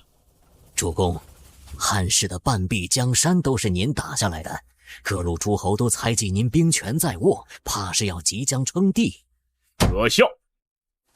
吾身为汉臣，已经做到了人臣之极，一人之下，万人之上，早已功成名就。如今位高权重，我若是交出去兵权，怕是会被奸人谋害。我败则国家倾危，天下必定大乱。至于称帝，我岂能慕虚名而招大祸？大哥，天下最大的奸臣就是曹操。身为汉臣，不想着匡扶汉室，反而挟天子令诸侯。我愿和军师一起前往北伐，征讨曹贼。三弟说的不错，曹贼割据北方，自立为王，是我们匡扶汉室最大的阻碍。军师，你觉得呢？曹贼自然要征讨，只是现在时机还未到。古今往来，国衡以弱王，为汉以强王。东汉灵帝时期，宦官专政，势力不断膨胀，东汉就此陷入内乱之中。下面要说的这个奸臣，莫非是东汉？难道是朕的后世皇帝？天幕上说，国衡以弱王，为汉以强王。大汉王朝是因为宦官专政而灭亡了？荒唐！后世的皇帝是怎么当的？怎么能让宦官干涉政权？这个奸臣年轻之时也曾美名远扬，他生于汉人与羌胡杂居的西北边陲，这里民风彪悍，常年战乱。他屡立战功，受到朝廷重用。得到赏赐时，他将全部赏赐分给麾下士兵，颇有大将风范，可当汉灵帝去世，何进召他进宫，铲除宦官之乱。他意外掌握重权后，开始性情大变。过去的屠龙少年，在这一刻变成了恶龙，将洛阳城搅成人间地狱。这个奸臣就是祸国殃民、残暴专权的乱世奸雄董卓。诸位，今皇帝暗弱，我要废帝为弘农王，立陈留王为帝，你们谁敢不从？斩！当今朝廷初定，召你入京是为了辅佐天子，安定庶民，而你却妄议废嫡长而立庶，岂不是蓄意谋反？天下事在我，我今为之，谁敢不从？天下事在于皇帝，在诸位忠臣，你只不过是以篡逆之辈，又待怎样？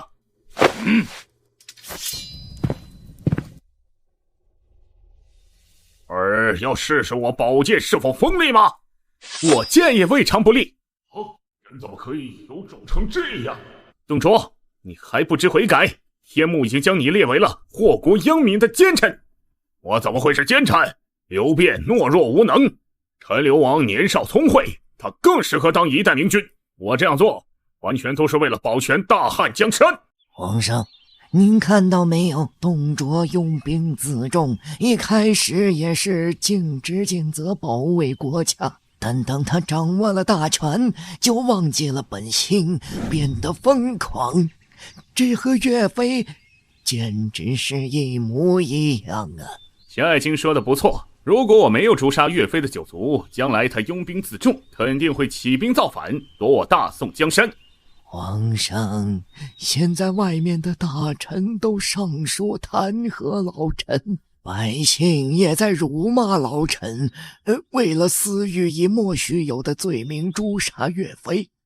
他们都是被岳飞蒙蔽了双眼，他们不懂得老臣一片拳拳报国之心啊！等我们与金国结交，我到时一定会昭告天下，只有你是我大宋最忠心耿耿的大臣，洗刷掉你蒙受的冤屈。多谢皇上。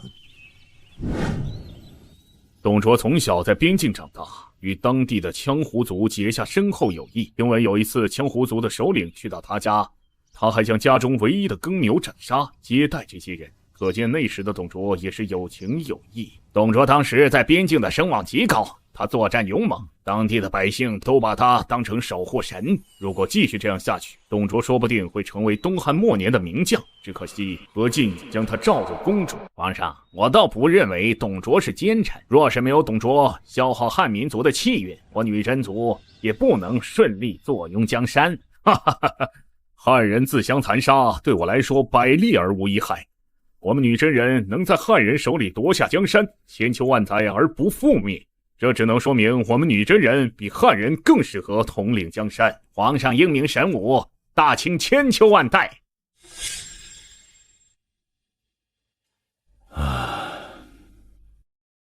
宠爸，你为什么一副心事重重的样子？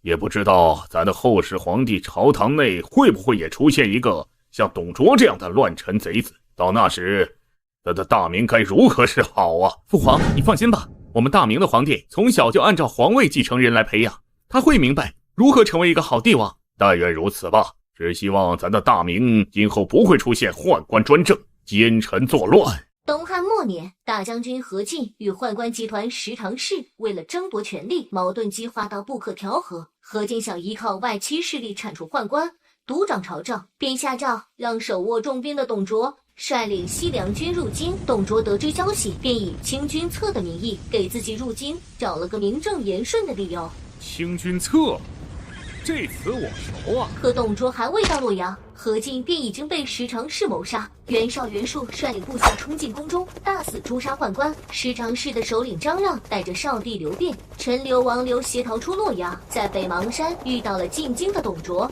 董卓见刘协比刘辩有胆识，而且年龄更小，更容易掌控，心中便萌生了废立皇帝的念头。可恶！董卓这个奸臣居然想要掌控皇帝，他有什么资格废立我刘家的皇帝？皇上息怒，既然董卓敢废立皇帝，那也就说明彼时皇帝已成为了傀儡，朝堂之上无人能制衡董卓。废立皇帝，后世的这些奸臣所为，还真是令寡人大开眼界呀！混账！大汉王朝乃是我刘家的天下，就算是皇帝昏庸懦弱，也轮不到一个外姓人指手画脚。传令下去，将西北边境凡是姓董的氏族格杀勿论，我将一切危及到刘家天下的隐患彻底铲除在萌芽之中。皇上息怒，霍去病征讨匈奴还需要边军的辅助，那就等霍去病归来，不将这隐患铲除，这秦时难安。诺。废立皇帝，自始皇帝创建大一统王朝以来，还从未有如此骇人听闻的权臣。即便是赵高，那也是等始皇帝驾崩后，才敢偷偷篡改遗诏，这般的明目张胆，天下人当共讨之。董卓护驾有功，又将何进的部队收编，势力日渐扩大，京师的兵权全部掌握在了董卓一人手中。董卓的野心也开始越发膨胀。董卓原本就是边境上一个小小的军队将领，从来没接触过这么大的权力，尝到甜头后就变得一发不可收拾，被集权腐蚀了心智。所以说，一个人的野心是永远都无法满足的。陛下，董卓原本就不是安分之辈，否则就算给他再大的权力，他也只会效忠于皇室，而不是篡逆。魏爱卿言之有理，朕手下的大将军李靖、秦琼、程咬金，个个都是手握重兵，可他们却从没想过谋夺朕的皇位。我不认同陛下的观点。董卓之所以能掌控朝堂，是因为汉献帝流血软弱无能。如果陛下不励精图治，反而昏庸无道的话，怕是早就被人推翻夺走了皇位。魏征，就不能说点朕喜欢听的吗？陛下，今天的奏折已经堆了上千本，您打算什么时候批阅？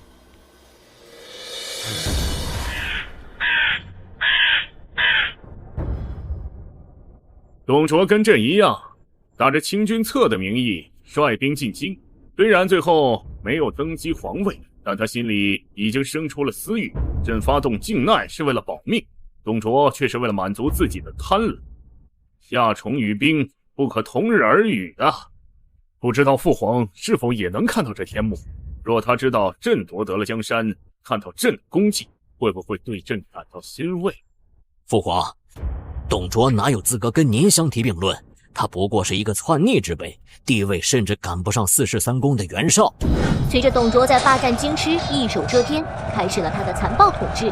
他纵兵劫掠洛阳，肆意屠杀百姓，焚烧宫殿，挖掘贵族陵墓，自任相国，以酷刑飞射百官，强占民女，淫乱后宫，逆天无道，人神所及。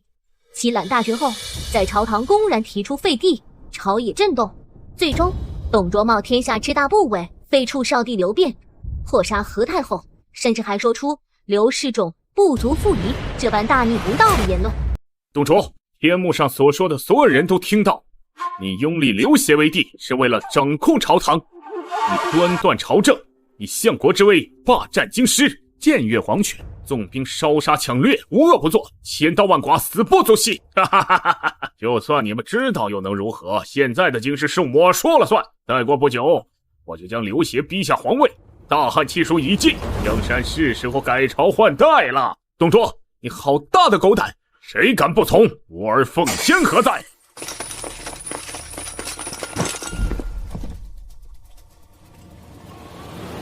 有敢不从者，斩！东汉王朝的实权彻底落入董卓手中，东汉王朝名存实亡。他建旅上殿，甚至自由出入皇宫，朝堂之上独断专行，稍有不满就诛杀大臣。对，董卓犯下如此滔天罪行，今日大家随我一起诛杀董贼，为国除害。对，董贼野心勃勃，若是不除，天下必将大乱。我儿奉先将袁绍马门抄斩，以儆效尤。乱长，想不到朕的后世子孙竟如此软弱无能，让一个乱臣贼子肆意祸乱朝纲。难道朕的大汉就要灭亡在这个乱臣贼子的手中了吗？皇上，不如我们也求一下天幕制作者陈明先生，让陛下穿越到汉献帝纪元，将这个篡逆之徒斩杀。朕恳请陈明先生垂怜，让朕穿越至汉献帝纪元，诛杀董贼。宿主，系统检测到汉光武帝迫切请求穿越，是否准许？汉光武帝就是那个位面之子刘秀。也对啊，当朝的皇帝镇不住董卓，所以他打算亲自上了嘛。嘿，有意思。不知道董卓见到刘秀还有没有胆量提废立皇帝的事儿。系统开启穿越纪元之门，让汉光武帝穿越到汉献帝纪元。收到，开启穿越时空纪元之门，邀请汉光武帝穿越到汉献帝纪元。穿越成功。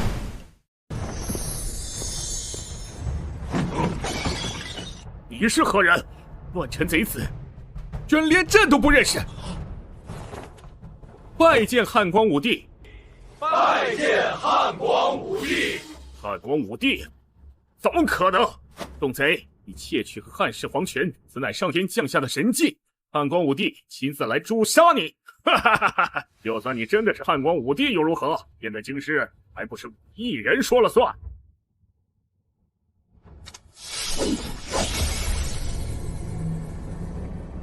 小小国贼，你真当朕的大汉是软柿子，说捏就能捏吗？相国大人不好了，刚才突然有数十块陨石落入西凉军的军营中，您的亲卫军没了。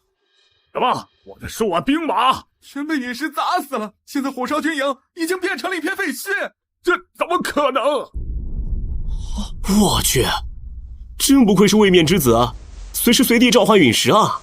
董卓，我已通过天目知晓了你犯下的累累暴行，你现在还有什么话说？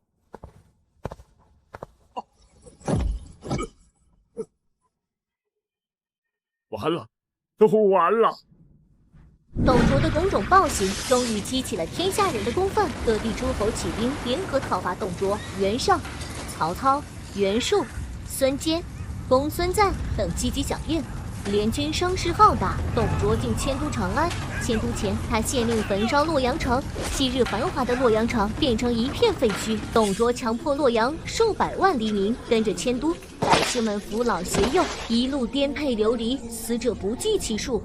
到达长安后，董卓在梅坞修建宫殿，日夜享乐，在长安城继续施以暴政，还发明各种残酷刑罚。董卓的暴政也让东汉失去了对边疆各族的控制，加剧了东汉的灭亡，也为后来的五胡乱华埋下伏笔。这样一个权势滔天的乱臣，最终的结局却是死在了他最信任的义子吕布手中。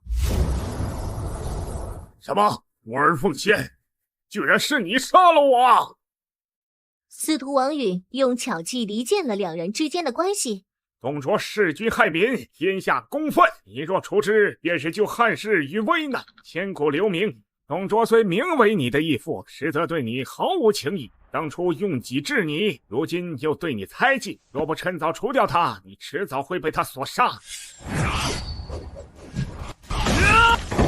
大丈夫生居天地间，岂能郁郁久居人下？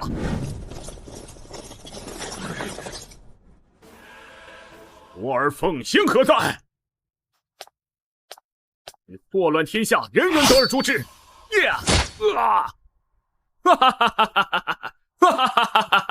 董卓死后，天下黎民百姓欣喜若狂，纷纷庆祝。曾经不可一世的乱世魔王，最终落得如此下场。然而，董卓的死却成为了乱世的开端。各路诸侯军阀割据，三国乱世悄然拉开序幕。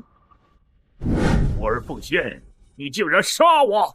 吕布，你也看到了董贼的暴行，现在知途弥返尚且不晚。你们若愿匡扶汉室，那便留下扶持当朝帝王刘协；若是不愿，现在尽管离开便是。臣愿辅佐天子，匡扶汉室。神迹！汉光武帝显灵，诛杀董贼，护佑汉室。今后我等必将全心竭力辅佐天子。董卓虽然死了，可他引发的连锁反应让东汉陷入长达数十年的战乱，百姓流离失所，人口锐减，东汉王朝名存实亡。董卓年轻之时在边疆也立下过赫赫战功，却在权力的诱惑下一步步走向残暴与贪婪，废立皇帝，焚烧都城，最终被最信任的义子所杀。朕觉得董卓之所以能崛起，是因为朝廷集权腐朽不堪，才给了他这种奸臣可乘之机。若是当初董卓没有入京，或者他仍保持初心，励精图治，东汉江山会不会延续？而董卓会不会成为挽救东汉的功臣？可惜历史没有如果，董卓的灭亡是民心所向，天道轮回的必然结局。水能载舟，亦能覆舟。朕认为董卓灭亡的原因有两点：一是残暴屠城，失去民心，百姓无以为生，只能起义反抗；二是众叛亲离，对百官动辄诛杀，对部下猜忌多疑，最终孤立无援。皇上所言极是，所以皇上千万要做到勤政爱民，万万不可成为暴君。魏征，你不要什么事都往朕的身上挂了，朕不要面子的吗？一国出现董卓这样的奸臣，实属国之不幸。天幕上所说最后一代王朝是清朝，也不知咱的大明是如何灭亡的。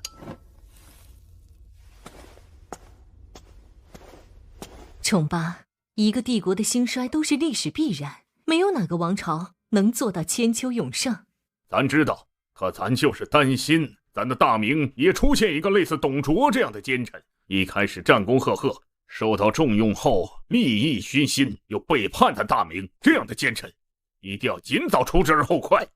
东汉虽然灭亡了，但那些周边的羌胡却一时没敢轻举妄动。和珅，你知道为什么吗？虽然东汉灭亡，却三分天下，这三个国家仍然能将边境的羌胡虐得死去活来。所以国恒以弱亡，为汉以强亡，这句话是有道理的。不过东汉末年强并不是王朝，而是那些割据势力的军阀诸侯。东汉灭亡却仍能留下一句犯强汉者虽远必诛。不知我大清的后世会不会也有这般骨气？骨气？笑死我了！犯我大清者虽远必赔吗？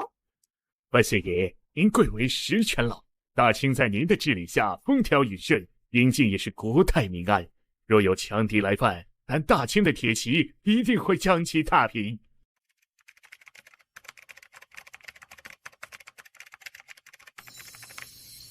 汉光武帝刘秀作为位面之子，不知道会给我打赏点什么东西。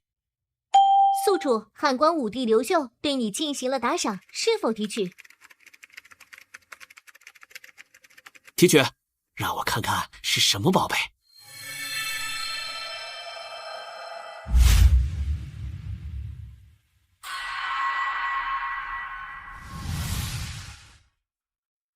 这是什么？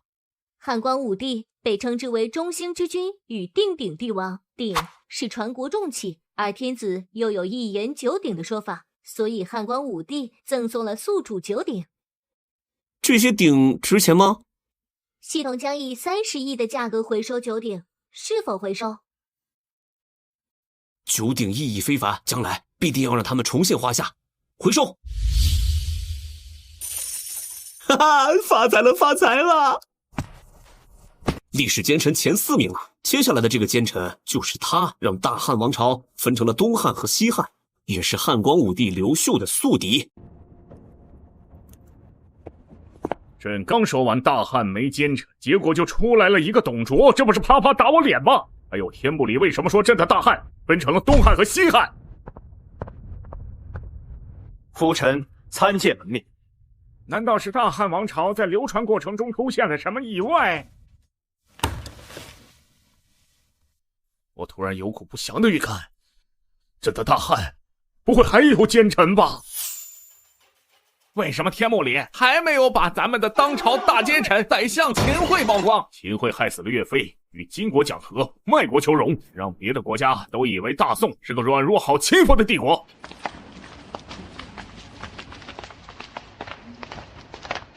你们听说了吗？咱们的皇帝赵构还以为是他保住了大宋江山，他还说将来天幕排10大帝王，他肯定榜上有名，简直可笑至极。赵构就是个千古昏君，秦桧是千古奸臣，等着吧，秦桧这个大奸臣肯定在奸臣排行榜上排第1名。恭喜皇上处死了袁崇焕，咱们大明朝少了他这个大奸臣，又能延续千秋万载了。袁崇焕通敌，朕的朝堂之上绝对不允许奸臣存在。天幕上曝光的那些奸臣，都是因为皇帝昏庸宠幸奸臣，否则他们也掀不起风浪来。吴将军，朕现在最重视的就是你，一定要将边关守好。皇上放心，臣对大明江山一片赤胆忠心，日月可见，万死不辞。大明有你在，朕就放心了。不知道天幕上下一个奸臣又会是谁？接下来的这个一个奸臣，他的身份相当特殊，以至于后代都觉得他极有可能是一个穿越者。穿越者？当然，他是不是穿越者无从定论，但他与前面的那些手段狠辣、祸国殃民的大奸臣相比，情况却大不一样。他不仅成功篡位，甚至继承了皇位，泱泱华夏2000多年封建帝国，这是唯一一个成功谋得皇位的奸臣。在位15年，斩断了大汉国运，将大汉王朝分成西汉与东汉。什么？终于提到他了吗？王爱卿，穿越者是什么意思？回禀皇上，世间根本不存在所谓的穿越者，绝对子虚乌有。那为什么天幕会说大汉出现一个穿越者奸臣呢？这可能是天幕制作者开的玩笑吧。一个奸臣竟然彻底颠覆了王朝，甚至还登基称帝，这奸臣居然能做到这种地步。父皇，天幕说这人是穿越者，您相不相信世间有这种奇异之事？若世间有穿越者存在的话，或许也真的存在长生不老之术。令徐福尽快出行，为寡人寻得长生不老药。换权登基的奸臣，想必就是西汉末年时期的王莽了吧？是的，陛下。不过臣觉得王莽生错了时代，他实行的那些改革政策确实有可取之处，但却动了王公贵族的利益，最后才导致了失败。史书是由胜利者书写的，于是他才会被钉在奸臣的耻辱柱上。倘若他成功，或许真的能缔造一个全新的王朝。在那个时代，他注定不可能成功。可天幕为什么会说他是个穿越者？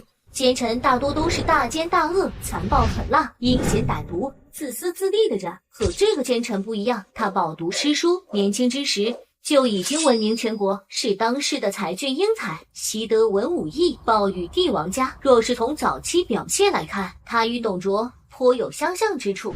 与董卓相像，难道也是被利益失了初心，还变成了篡逆之辈？陛下，我觉得此人比董卓要可怕得多。爱卿何出此言？董卓在得到大权后彻底暴露出残暴的本性，而这个奸臣却能克制住自己的欲望，甚至比司马懿更善于隐藏不轨之心。难怪他能动摇帝国根基，这奸臣当真不简单。这世间最可怕的奸臣，往往在最开始都是以忠臣的行为出现。岳飞攻打金国，说是精忠报国，还不是为了满足自己贪婪的私欲？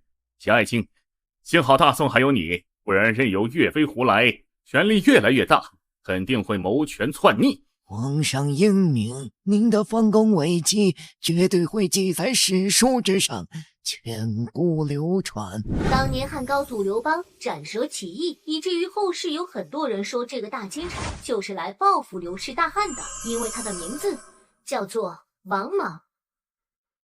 什么？奸臣竟然是王爱卿？王莽曾经为了掩饰他的狼子野心，亲手杀掉了自己的儿子。那时他的儿子失手杀了人，满朝上下都清楚王莽的权势与声望，谁都认定他绝不会为了一个枉死之人去追究自己亲生儿子的罪责。可谁也没料到王莽竟亲自出手，当着满朝文武的面处死了儿子，硬是给了天下人一个掷地有声的交代。杀人偿命，天经地义，你惨还无辜平民，就要付出代价。父亲，您怎么能为了一个平民杀我？天子犯法与庶民同罪。王爱卿，天幕为何说你是奸臣，而且还成功篡位，成了皇帝？皇上，天幕上说我是奸臣，您信吗？诸位大人，你们信吗？不信。王大人饱读诗书，高风亮节，怎么可能是奸臣呢？对，王大人说笑了，您对大汉忠心耿耿，肝脑涂地，绝不可能是奸臣。对，不是奸臣，天幕肯定说错了。皇上，您听到没有？满朝文武都说朕不是奸臣。王爱卿，你自称朕？难道皇上还看不清局势吗？这皇位该让出来给老夫做了。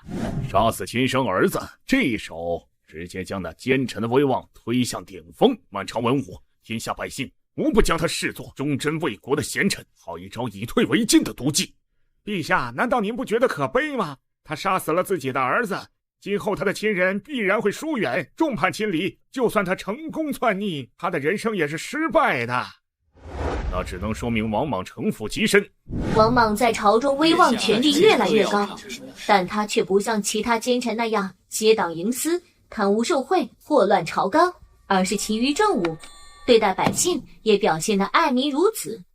这个王莽的行为倒是极为特殊，如果他能隐藏一辈子的话，说不定会成为我大汉的名臣。当王莽的威望达到极点的时候，终于慢慢展露出了隐藏的野心。王莽宣称天命转移，废黜囚禁孺子婴，自立为帝，改国号为新。西汉这次灭亡。王莽登基后改革变法，若是从长远的角度看，他改革的政策对国家而言百利无一害，土地收归国有，禁止奴隶买卖，国家分配土地，这在整个封建历史都是绝无仅有。当然，这些政策触犯贵族利益，遭到贵族强烈反对。禁止奴隶买卖，他是想通过这种方式来缓和阶级矛盾，简直是太天真了。这是儒家才有的思想，难道他想复周礼？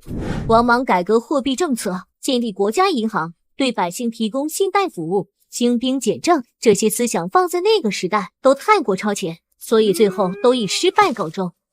而且他发明的青铜卡尺与后世2000年后出现的游标卡尺极其相似，种种迹象，所以才会被人质疑是穿越者。混账！王莽这个大奸臣比董卓、司马懿更可恨，就算他是穿越者，也不能断绝我大汉王朝气运。可他不属于朕的麾下，朕该怎么做才能把他诛杀？皇上，你还记得后世刘秀是如何穿越诛杀董卓的吗？朕恳请臣民先生助我一臂之力，诛杀国贼王莽。汉高祖刘邦想要穿越，宿主是否同意让刘邦穿越西汉末年去诛杀王莽？当初刘邦斩白蛇起义，都说王莽就是那条白蛇转世，让刘邦穿越过去，他又要被刘邦斩杀一次了。原本还想看看王莽和刘秀交手呢。哎，算了，既然刘邦想去，就让他去吧。系统，打开穿越纪元之门。好的，宿主，穿越纪元之门正在开启。皇上，您别怪我，原本我还打算蛰伏一段时间，但天幕已经曝光了我的计划，只能提前实施了。我爱卿，你不是我大汉的忠臣吗？哈哈哈哈！朕当然是忠臣，所以才坐上龙椅替你分担。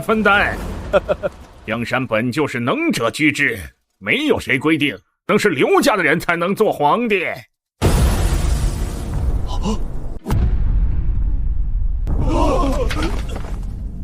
篡权夺位，王莽，你好大的胆子！拜见高祖皇帝，皇帝万岁万岁万万岁！你是汉高祖刘邦，你不是早就已经死了吗？你到底是人是鬼？以下其上，狼子野心，我大汉待你不薄，你就是这么报答的。就算你是刘邦又如何？现在整个朝堂都是我的人，来人呐！王莽，你可还记得这把剑？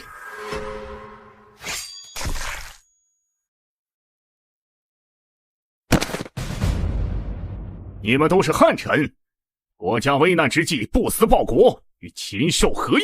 记住，若是还有哪个奸臣再敢做出僭越皇权之事，这就是下场。皇上万岁万岁万岁！王莽篡汉后，更加证实了他是一个穿越者，那便是全国追杀名为刘秀的人，而最终王莽政策也是被刘秀推翻。刘秀是刘邦的9世孙，也就是后来的东汉开国皇帝汉光武帝。立即下诏，举国寻找朕的9世孙中一个名为刘秀的人，让他来继承皇位。遵命。如今奸臣已经盘点到了第3个，除了我大宋，各朝皆有奸臣出现。看来朕治理的大宋，绝对是其他帝王心中榜样。钱爱卿，多亏你把大宋唯一的奸臣杀了。微臣愿为皇上效犬马之劳。皇上，袁崇焕就像是王莽，表面忠贞，实则心术不正。袁崇焕许诺说什么5年复辽，实则在暗中通敌，密谋造反，罪该万死。吴爱卿，今后抵御辽金的重担就落在你的身上了，你可千万不要让朕失望。皇上放心，臣愿为大明赴汤蹈火，万死不辞。崇祯皇帝也不能算是昏君吧？本想做中兴之主，岂料成了亡国之君。唉，时也，命也。宿主，汉高祖刘邦已打赏，是否提取？提取。他给我打赏了什么好东西？不会是刘季1万钱吧？汉高祖刘邦打赏了他斩白蛇起义时的佩剑赤霄剑，又被称作地道之剑，是否回收？这些古代帝王真有意思，打赏的几乎都是自己的佩剑。那系统，这把剑值多少钱啊？系统回收赤霄剑，可补偿宿主20亿。成交。到账20亿，总资产65亿05块。后面还有3个奸臣呢，不知道还能赚多少。前面已经向各位帝王盘点了7名奸臣，奸臣令人深恶痛绝，有的是让祸国殃民、陷害忠良，还有的谋权篡位、僭越皇权。接下来的这3个奸臣所为各有千秋，尤其是排名第1的奸臣，更是被千古唾骂。历史奸臣排名第3，来自大明。混账啊！竟然又是咱大明的奸臣，老四的后代怎么当的皇上？进出奸臣给咱丢人了！宠爸，先别生气，先看看到底怎么回事。还能是怎么回事？肯定是当朝的皇帝昏庸腐朽。彪儿，去把老四叫来，咱得好好问问他，会不会教育后代怎么当帝王。父皇息怒，天幕上曾表扬过四弟成为帝王后的功绩，说明他这个皇帝当的还是很合格的。我们先看看天幕怎么说，再下定夺。好，那就看看怎么回事儿。这又是哪个不孝子孙恐幸奸臣了？父皇息怒，我没法息怒。朕接手的大明朝接连出现2个奸臣，这要是到了九泉之下，你皇爷不得扒了我的皮？哈哈哈哈哈哈！何爱卿，你看到没有？大明王朝是多么的腐朽无能，一个朝代里出现2个上榜的大奸臣。万岁爷所言极是，只有大清才是华夏正统。这个奸臣虽然身为名臣，却又不仅仅是名臣。关于他的评价，史上独一无二，无君无父，无家无国。他是历史罪人，既是明朝的奸臣，又是后世清朝的奸臣，既不忠于大明，也不忠于大清。不仅是明朝的奸臣，又是清朝的奸臣。万岁爷，这个奸臣就是康熙爷平定的3藩之一，云南平西王吴三桂。同时背叛大清与大明，除了这个畜生还能有谁？无君无父，无家无国，如此歹毒的骂名也能称之为世间罕见了。真不知道他做了什么罪大恶极之事。陛下，您的奏折已经堆满了案子，何时批阅？知道了，知道了，容朕再看看。天幕上所说的奸臣在大明朝，却暗中与清军私通，莫非是指袁崇焕？可他已经被朕处死了，难道奸臣还另有其人？这个奸臣是武举人出身，曾率领家丁杀入数万清军，解救其父，引发轰动，为此得到崇祯重用，并获得勇冠3军、孝文9边的美誉。从此他纵横辽西40余年，在军中威望甚高。天幕上所说的这个人，皇上，您不会怀疑微臣就是天幕上所说的奸臣吧？微臣镇守关内辛苦，所有人都是有目共睹的。吴爱卿，你是大明最后仰仗，朕当然不会怀疑你。皇上，现如今前线吃紧，不过皇上放心，臣就算是死，也一定守住关隘，绝不让清军进入关内。好，大明有你这样的忠臣良将，是我大明的幸事。朕相信你绝对能力挽狂澜，击溃清军。多谢皇上信任。在前期，他对大明王朝的忠贞赤胆不是伪装。镇守边关时，即便身边同僚纷纷选择投降，他仍是苦苦坚守，直到起义军李自成攻破京城，崇祯自缢而亡。起义军抄了他的家，强占他的爱妻，这奸臣冲冠一怒为红颜，立即投降清军，放清军入关，剿灭起义军。清军杀入京城定都，大明自此灭亡。这个奸臣就是遭世人唾骂、遗臭万年的带路党吴三桂。什么？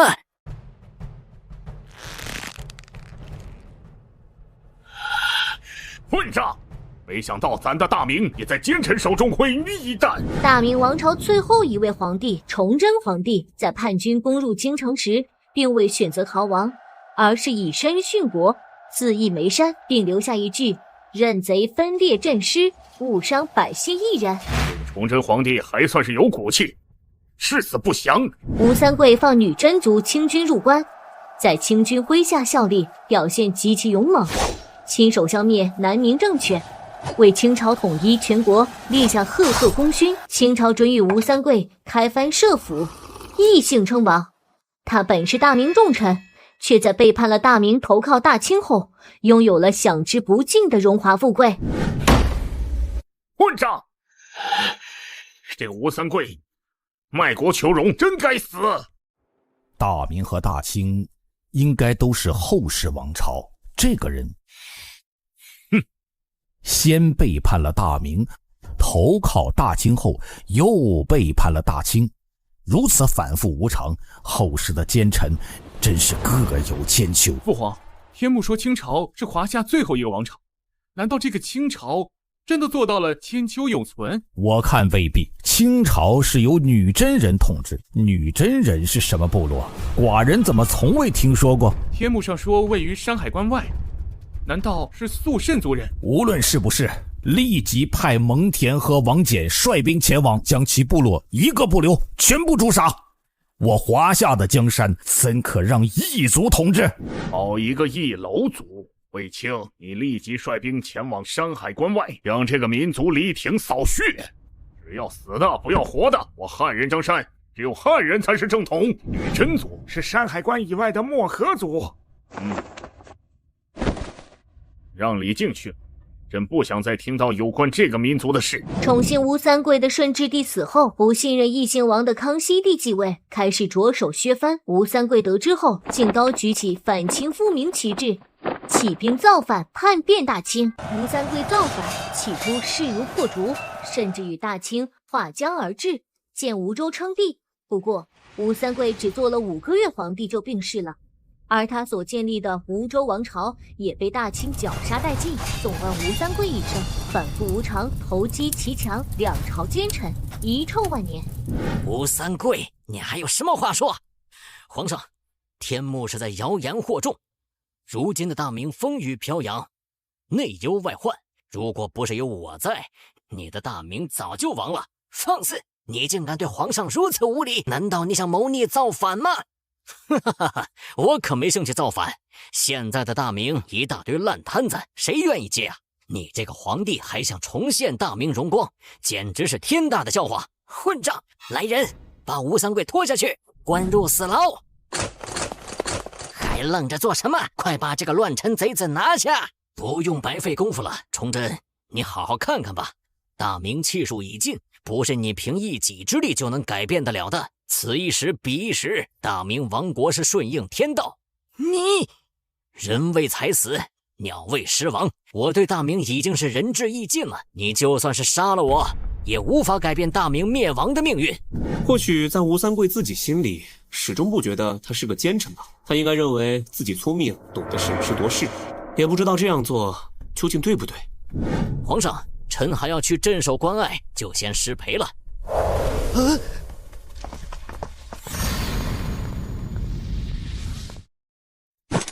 末将拜见太祖皇上，皇上万岁万岁万万岁！吴三桂，你引狼入室，入寇中原，2度被主反叛，上背天理，下祸黎民，还有什么颜面活在这世上？皇上，末将……你知不知道，咱平生最恨的就是奸臣污吏。皇上饶命！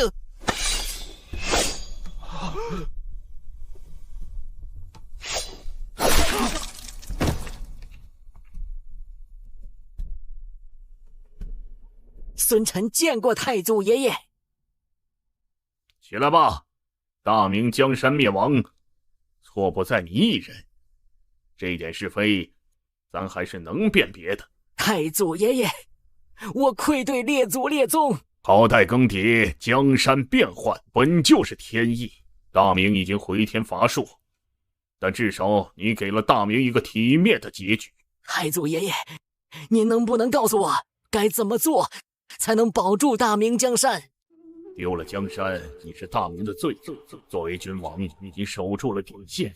孩子，你尽力，没给咱老朱家丢人。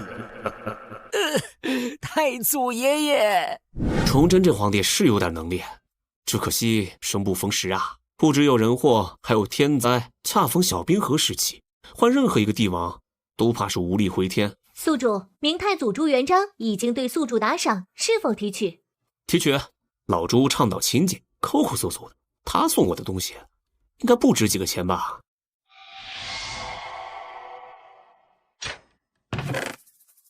果然，这一堆瓶瓶罐罐的能值几个钱？洪武青花价值5800万。什么？这一个小小的瓶子居然值这么多钱？那这个呢？洪武釉里红瓷价值4000万，是否回收？我回收，全部回收，发财了！等盘点完所有奸臣，就能去享受我的美好生活了。到账15亿，总资产85亿05块。皇上，您看到没有？吴三桂表面忠君爱国，但实际上早已暗通敌军。如果您不杀岳飞，万一他和吴三桂那样投敌叛国，反过来攻打我大宋，到那时江山必定难保。钱爱卿所言极是，可是这天幕上怎么还没出现岳飞的名字？朕已经等不及看到他的丑恶嘴脸公布天下了。赵构、秦桧，我已经忍你俩很久了。历史10大奸臣盘点第2名，来自最后一个封建王朝大清。什么？第2大奸臣竟然来自大清？朕倒是要好好看看，如果这个奸臣出自于朕的朝堂，朕一定要诛他9族。万岁圣明，您是实权老人，哪能有贪官奸臣敢在您的朝堂之上造次？小李子，你看到没有？那些亡国之君之所以亡国，都是因为不自量力，抵抗比自己强大的敌人，哪赶得上哀家？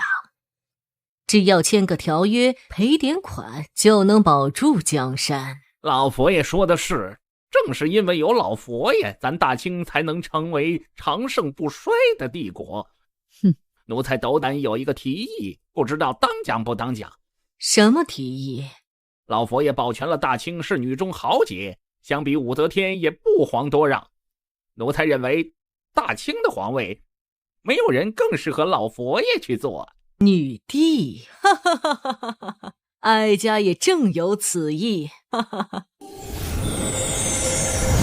这个奸臣才华惊人，长得一表堂堂，在小的时候亲生父母就去世了，在家族内经常遭受排挤，但他却十分好强，不然也不会在后来被抄家的时候查出他贪污了11亿两白银。什么？贪污了11亿两白银？世界上居然还有这等大贪官！明朝贪污60两银子就要被处死刑，这个大贪官要是放在明朝，千刀万剐都不为过。贪污了这么多银两，难道当朝皇帝察觉不到？那这个皇帝真是白当了！11亿两白银，赶得上大唐近10年的国库收入了。不过话说回来，朕对朝堂上的一些贪官还是太仁慈了。陛下常常念在他们功臣身份而从轻处罚，虽被称作仁义之君，但是却对天下的百姓苍生不公平。天幕上揭露的奸臣不会是我吧？我只是小小的贪了一点，从没做过祸国殃民的事。对比前朝那些奸臣，我这点为何简直不值一提。爱卿，朕怎么觉得你很紧张的样子？没有，万岁爷，奴才只是觉得今天的天气有点热。是吗？万岁爷，奴才突然有点肚子疼，想去趟茅房。爱卿，不要以为朕看不出来，你是不是？万岁爷，不是奴才。你又紧张什么？朕只是想问你，你是不是和朕一样也痛恨贪官？是，万岁爷，奴才这辈子最恨的就是贪官，贪污就是败坏帝国的根基。奴才若是找出这个奸臣，必将杀之而后快。哈哈哈，好，朕也有此意，找出这个贪官，朕绝不轻饶。万岁爷，奴才想要去趟茅房，等天幕将这个奸臣揭露以后再去也不迟。万岁爷，这个奸臣从小就极为勤奋，为了出人头地，他更加发奋读书，不仅精通汉满蒙回4族语言，还熟读儒家经典、史书典籍，甚至对诗词歌赋、书法绘画也颇有研究，这在当时是十分罕见的。朕怎么觉得这个奸臣的事迹有些熟悉？万岁爷，奴才要憋不住了。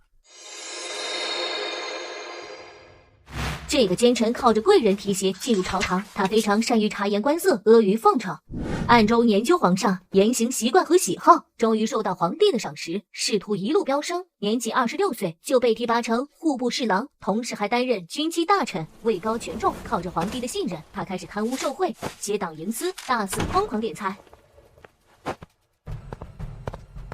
看样子又是个昏君识人不清、宠幸奸臣。父皇，如果只是贪污受贿的话，应该不会排在奸臣第2名吧？他或许还做了其他祸国殃民的事。扶苏啊，你觉得贪污受贿是件小事吗？贪污受贿会让那些大臣滥用职权，破坏公平正义，长期已久，会腐蚀国家根基。当你成为帝王，必须将任何对帝国不利的事儿扼杀在摇篮之中。儿臣明白了，父皇平生最恨的就是这种贪官污吏。元朝末年，官员贪污腐败，害死了父皇的亲人。父皇无奈加入起义军，这才推翻暴元，铸造大明王朝。一个王朝贪官污吏过多，受影响最直接的就是黎民百姓，所以大明的律法严苛，贪污60两银子就会被直接斩首。什么？贪污11亿两白银？朕当年平三藩都没花这么多银子，这个大贪官居然来自朕的大清，朕倒是要好好看看是哪个昏庸皇帝朝堂上的臣子。皇上息怒，天幕上说这个奸臣索然贪污了这么多银子，可始终没提起他谋权篡位的事。这说明那个奸臣肯定是被皇帝抄查了，大清江山依然延续了下去。你说的有道理，朕的大清绝不会亡国。皇上，这个奸臣一听就知道是和珅。和珅贪污了那么多银子，在朝堂之上身兼数职，手握重权，甚至大家私下叫他二皇帝，他被处死一点都不冤。朱爱卿，你觉得父皇是真不知道和珅贪腐敛财，还是他明知却故意交给我来处理？和珅虽然身兼数十要职，可却没有掌握一点军权。在父皇监督下，和珅也不敢培养私人武装。当我处死和珅时，和珅拿出父皇赐的保命诏书，上面也只写了3个字：留全尸。可见父皇早就知道了和珅的结局。皇上抄了和珅的家后，确实缓解了朝廷的财政危机。先帝果然圣明啊！若是小小的贪污受贿，他也无法撼动帝国根基。可这个大奸臣贪污的白银达到11亿，比国库还充裕。古往今来的贪官仅此一个，他就是大清乾隆年间的军机大臣和中堂和珅。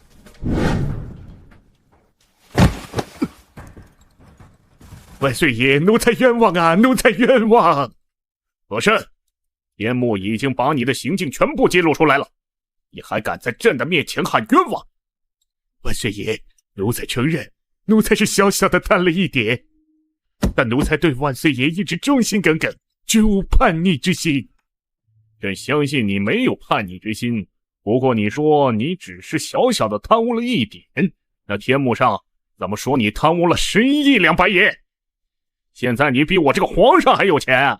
奴才只是一时糊涂，奴才愿把府上所有的银两都拿出来充国库，请万岁爷开恩，饶了奴才这一次。朕确实是想饶了你，朕当然想饶了你。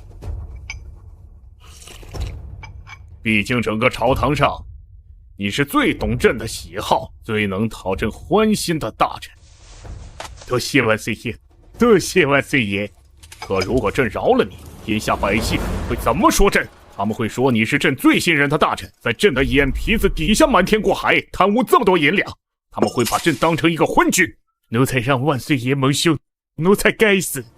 和珅，你真以为你平日里那些小动作能瞒得过朕？朕只是睁一只眼闭一只眼。毕竟你虽然贪，可你的确有能力，但你贪污的数目触及到了朕，乃至整个大清都无法容忍的底线。朕要给天下人一个交代，你要朕如何放过你？万岁爷，奴才绝对没有天幕上说的贪污那么多，万岁爷明鉴。来人！参见皇上，吾皇万岁万岁万万岁！你们现在就去和珅府上查，究竟有多少银子，给朕查清楚。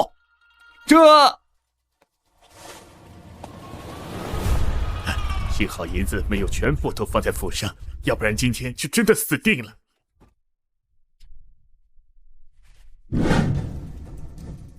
皇上，这个贪官真是太可恨了，贪污的银子居然比国库还要多。咱们大宋要是有这么多银子，足够上缴金国好几年供奉的了。秦爱卿所言极是，只是不知道朕的朝堂之上是不是也有这样的贪官。一臣之见，岳飞平行不端，估计平日里也没少贪污受贿，要不然也养不起那么多的岳家军。皇上不如立即派人去抄岳飞的枪。齐爱卿言之有理，一个贪官家里的财富竟然比国库还多啊！这么大的贪官，咱闻所未闻。对了，这个大清好像就是咱大明后面的王朝。天幕上说大清就是由女真人建立的。女真人是大明的一个少数民族，平日里都在东北方那一带活跃。咱有办法保住咱的大明江山了。趁咱还活着，咱现在就把女真人部落彻底剿灭，不就一绝后患了吗？红武离庭。禀报皇上，微臣等在河中堂家中共搜刮出了白银1000两。就这么点儿？是。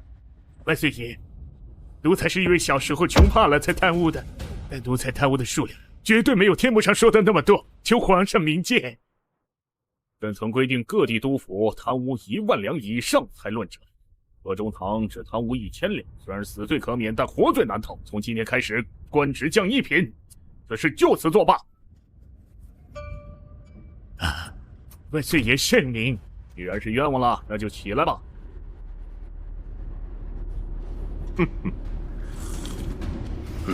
乾隆真有意思，明明知道和珅贪污的银子不可能只放在和府，却不让人去搜和珅其他的宅子，揣着明白装糊涂。他是不想承认自己的昏庸呢，还是想把和珅这只肥羊留给嘉庆在？宿主，清朝的康熙皇帝和雍正皇帝同时请求穿越到乾隆纪元，是否同意？天幕，快让朕过去，朕要好好收拾收拾这个不孝子孙。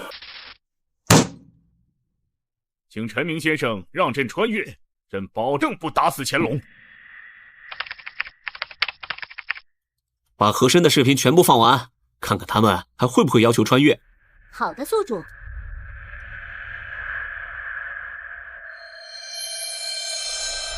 乾隆帝驾崩的第2天，新上任的嘉庆皇帝就解除了和珅的职务，并将其软禁。10天后，在朝堂宣布了和珅20条大罪。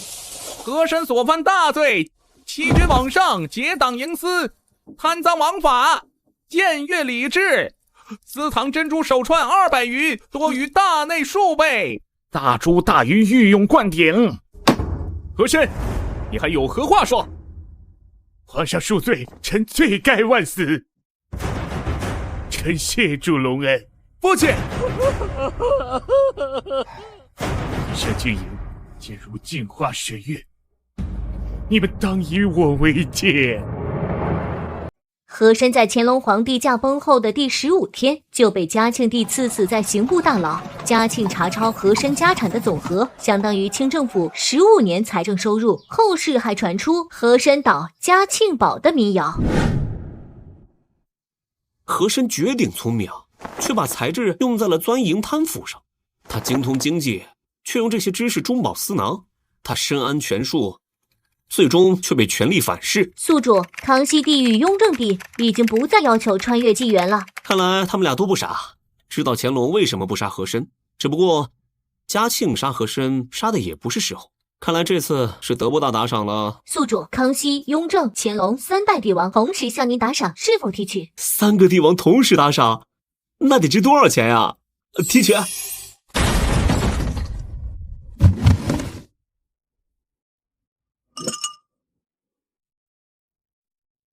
九龙杯，这不是传说中康熙墓里的东西吗？真晦气！系统回收。好的，宿主。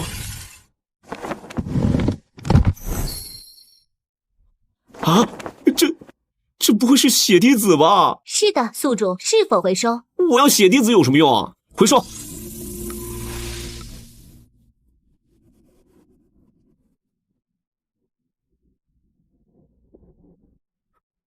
这该不会是传说中连续克死4个主人的九龙宝剑吧？是的，宿主，是否回收？当然回收。这爷仨送的东西简直一个比一个离谱。到账5亿元。虽然东西离谱，但确实挺值钱的。就只剩最后一个奸臣了。没想到让我从一个欠债100亿，转眼变成了100亿富翁。这些帝王们出手，果然阔绰。诸位帝王，天幕已经盘点了历史9个奸臣，不知大家发现规律没有？奸臣的出现往往都伴随着昏君。排名第1的奸臣来自大宋，他自断民族脊梁，向异族屈膝下跪，直到1000年之后，人们还对着他的雕像辱骂。皇上终于排到第1名了，肯定是岳飞。没想到他竟然会被辱骂1000年之久，即便是死也不得安宁，还要被做成雕像，被世人辱骂。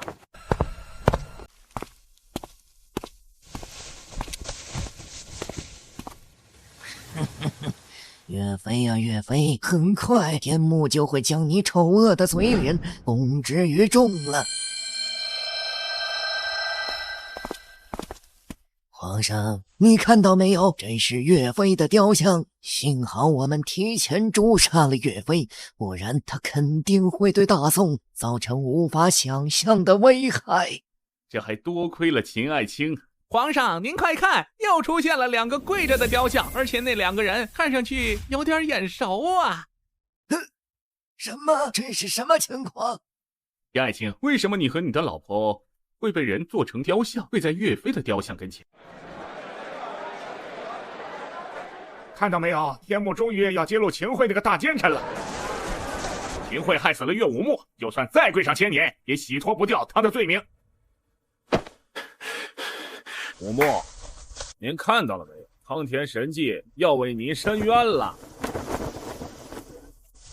秦桧那个狗东西，岳飞抗秦有功，可他贪生怕死，为了一己私欲害死岳飞，就算被骂上1万年，都毫不为过。混账！我大宋居然也有奸臣，而且还是排名第1的大奸臣。又是一个朕看不懂的奸臣呐！若是祸国殃民，可直接诛杀其9族，为何会被做成雕像，受人唾骂1000年之久？华夏民族自秦皇一统6国，扫荡4方蛮夷，万邦来朝，无不拜服。直到这个奸臣的出现，他贪生怕死，为一己私欲陷害忠良，导致华夏数百年无法真正做到大一统王朝。他就是大名鼎鼎的大宋奸相秦桧。不可能！我怎么可能是奸臣？是岳飞该死，他要和金国开战送死，连累大宋王朝。皇上要杀他，我是为了皇上才用莫须有的罪名处死的岳飞。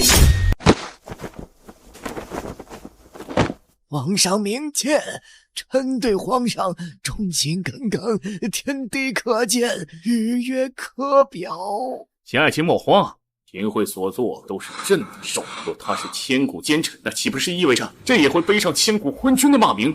你放心，朕绝对会还你清白，奸臣非岳飞莫属。要讲解秦桧这个奸臣，就必须提起另外2个人，分别是当朝帝王、千古第1昏君赵构，以及千古第1忠臣良将武圣岳飞岳武穆。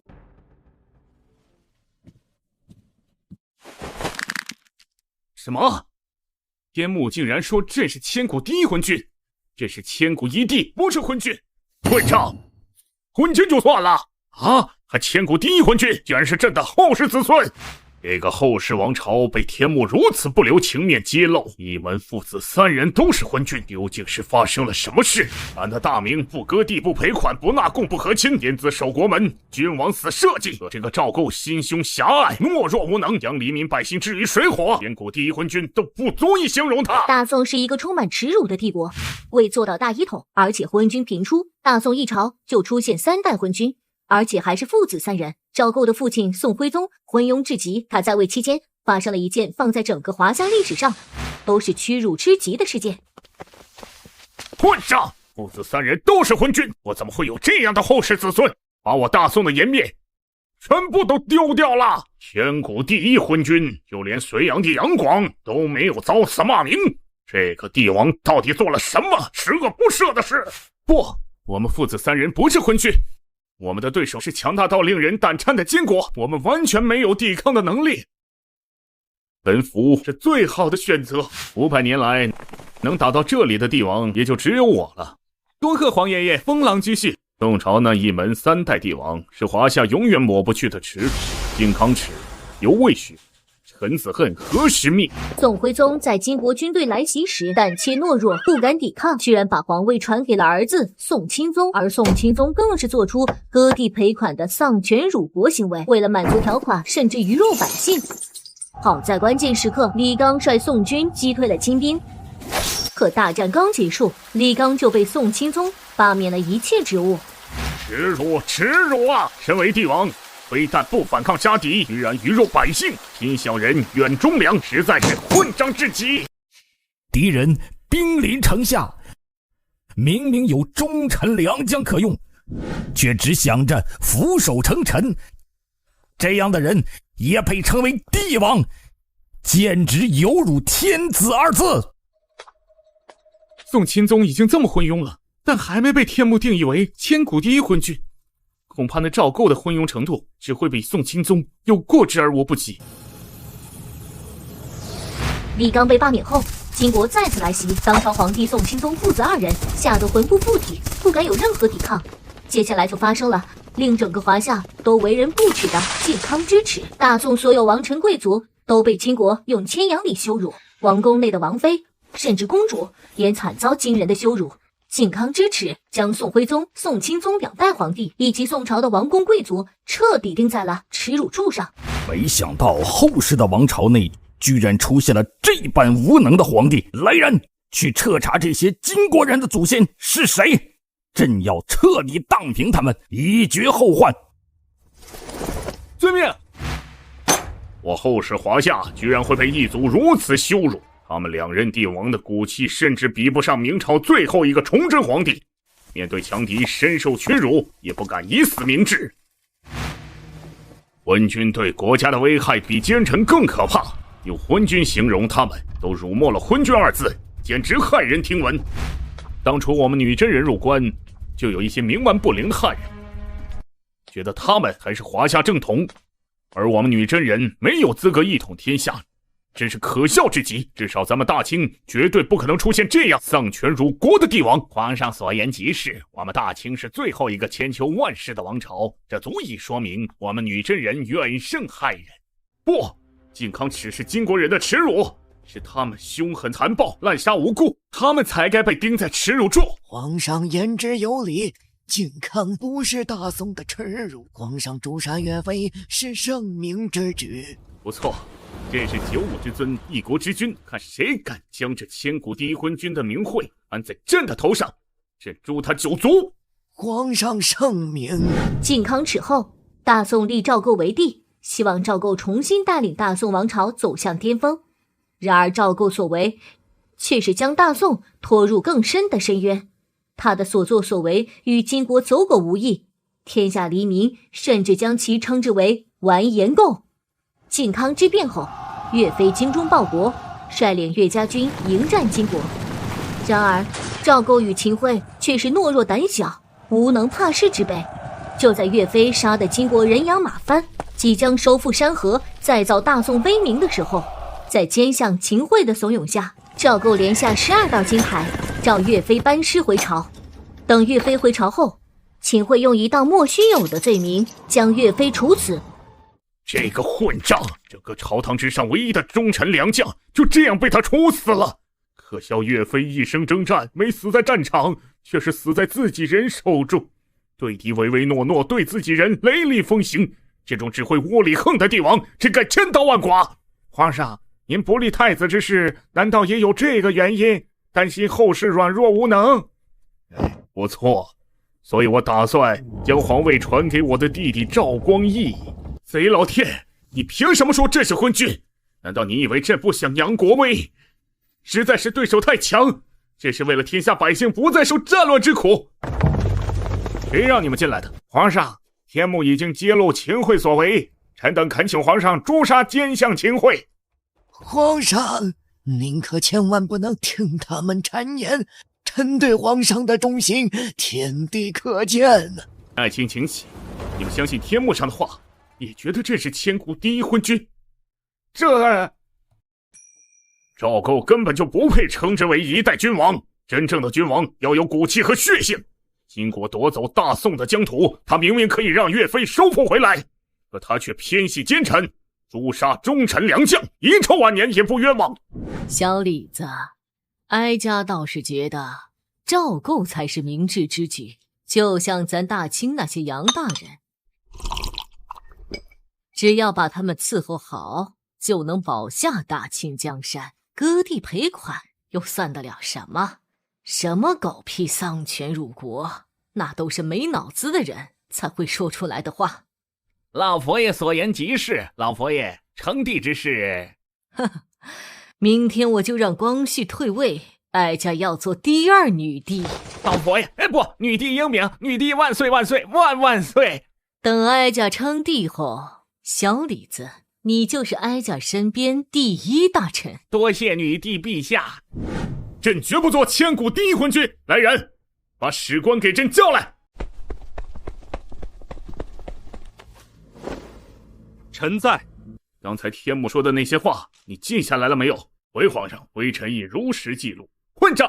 你现在立即给朕修改。若天目对朕的文治武功赞赏有加，朕诛杀岳飞是明智之举。朕与金国和谈是为了两国百年交好，岳飞穷兵黩武，挑起战争，导致民不聊生，他才是大宋第一奸臣。还愣着做什么？难道你想抗旨不遵？回皇上，臣只是一介史官，如实记录是臣的职责。你与秦相的所为，公道自在人心，臣一字不改。你敢威胁皇上，这是欺君之罪！来人呀，把这个史官拖出去斩了！太祖皇爷爷，您怎么来了？太祖皇上，你这畜生有什么资格成为一代君王？有你这样的后世子孙是朕的耻辱！太祖，我千古第一昏君，朕恨不得现在就将你诛杀！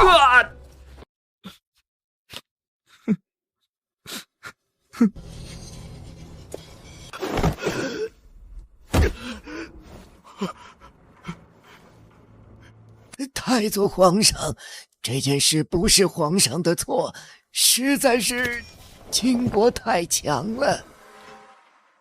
你就是那祸国殃民的奸相秦桧。是微臣。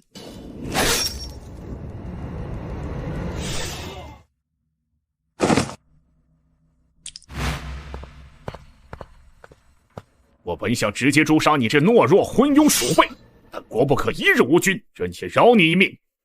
但倘若让朕再看到靖康之变一样的耻辱，朕绝不会饶了你。是，孙臣知道。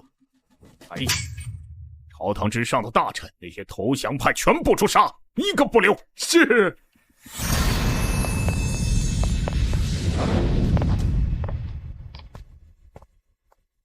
朕在穿越回来之时，天目告诉朕，赵构并不是朕的直系子孙，而是赵光义的子孙。那说明皇上把皇位传给赵光义是个错误的决定。不错，既如此，朕还是将皇位传给朕的后世子孙吧。这次穿越多亏了陈明先生，朕要好好感谢陈明先生。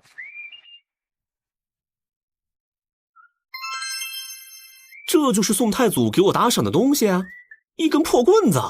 宿主，这是太祖盘龙棍，宋太祖赵匡胤特意用黄金打造，具有很高的历史价值。好吧，那就回收吧。好的，宿主。终于把所有的奸臣都盘点完了，以后有机会还可以再盘点别的，10大贤后还是10大妖后。不过现在有了钱，我要先去潇洒一段时间再说，不如再给这些帝王们留个彩蛋。历史10大奸臣已盘点完毕，今后还会盘点其他，敬请期待。不知道会不会盘点10大帝王，朕会不会上榜？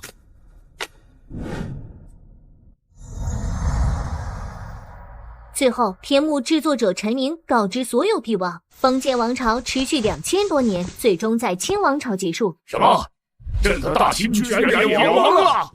只因在清朝末年出现千古第一妖后慈禧，她自称老佛爷，签订了一系列丧权辱国的条约，割地赔款，最终使大清走上灭亡。混账！天目竟然说哀家是千古第一妖后。宿主康熙、雍正、乾隆3代帝王强烈要求穿越到慈禧纪元，是否同意？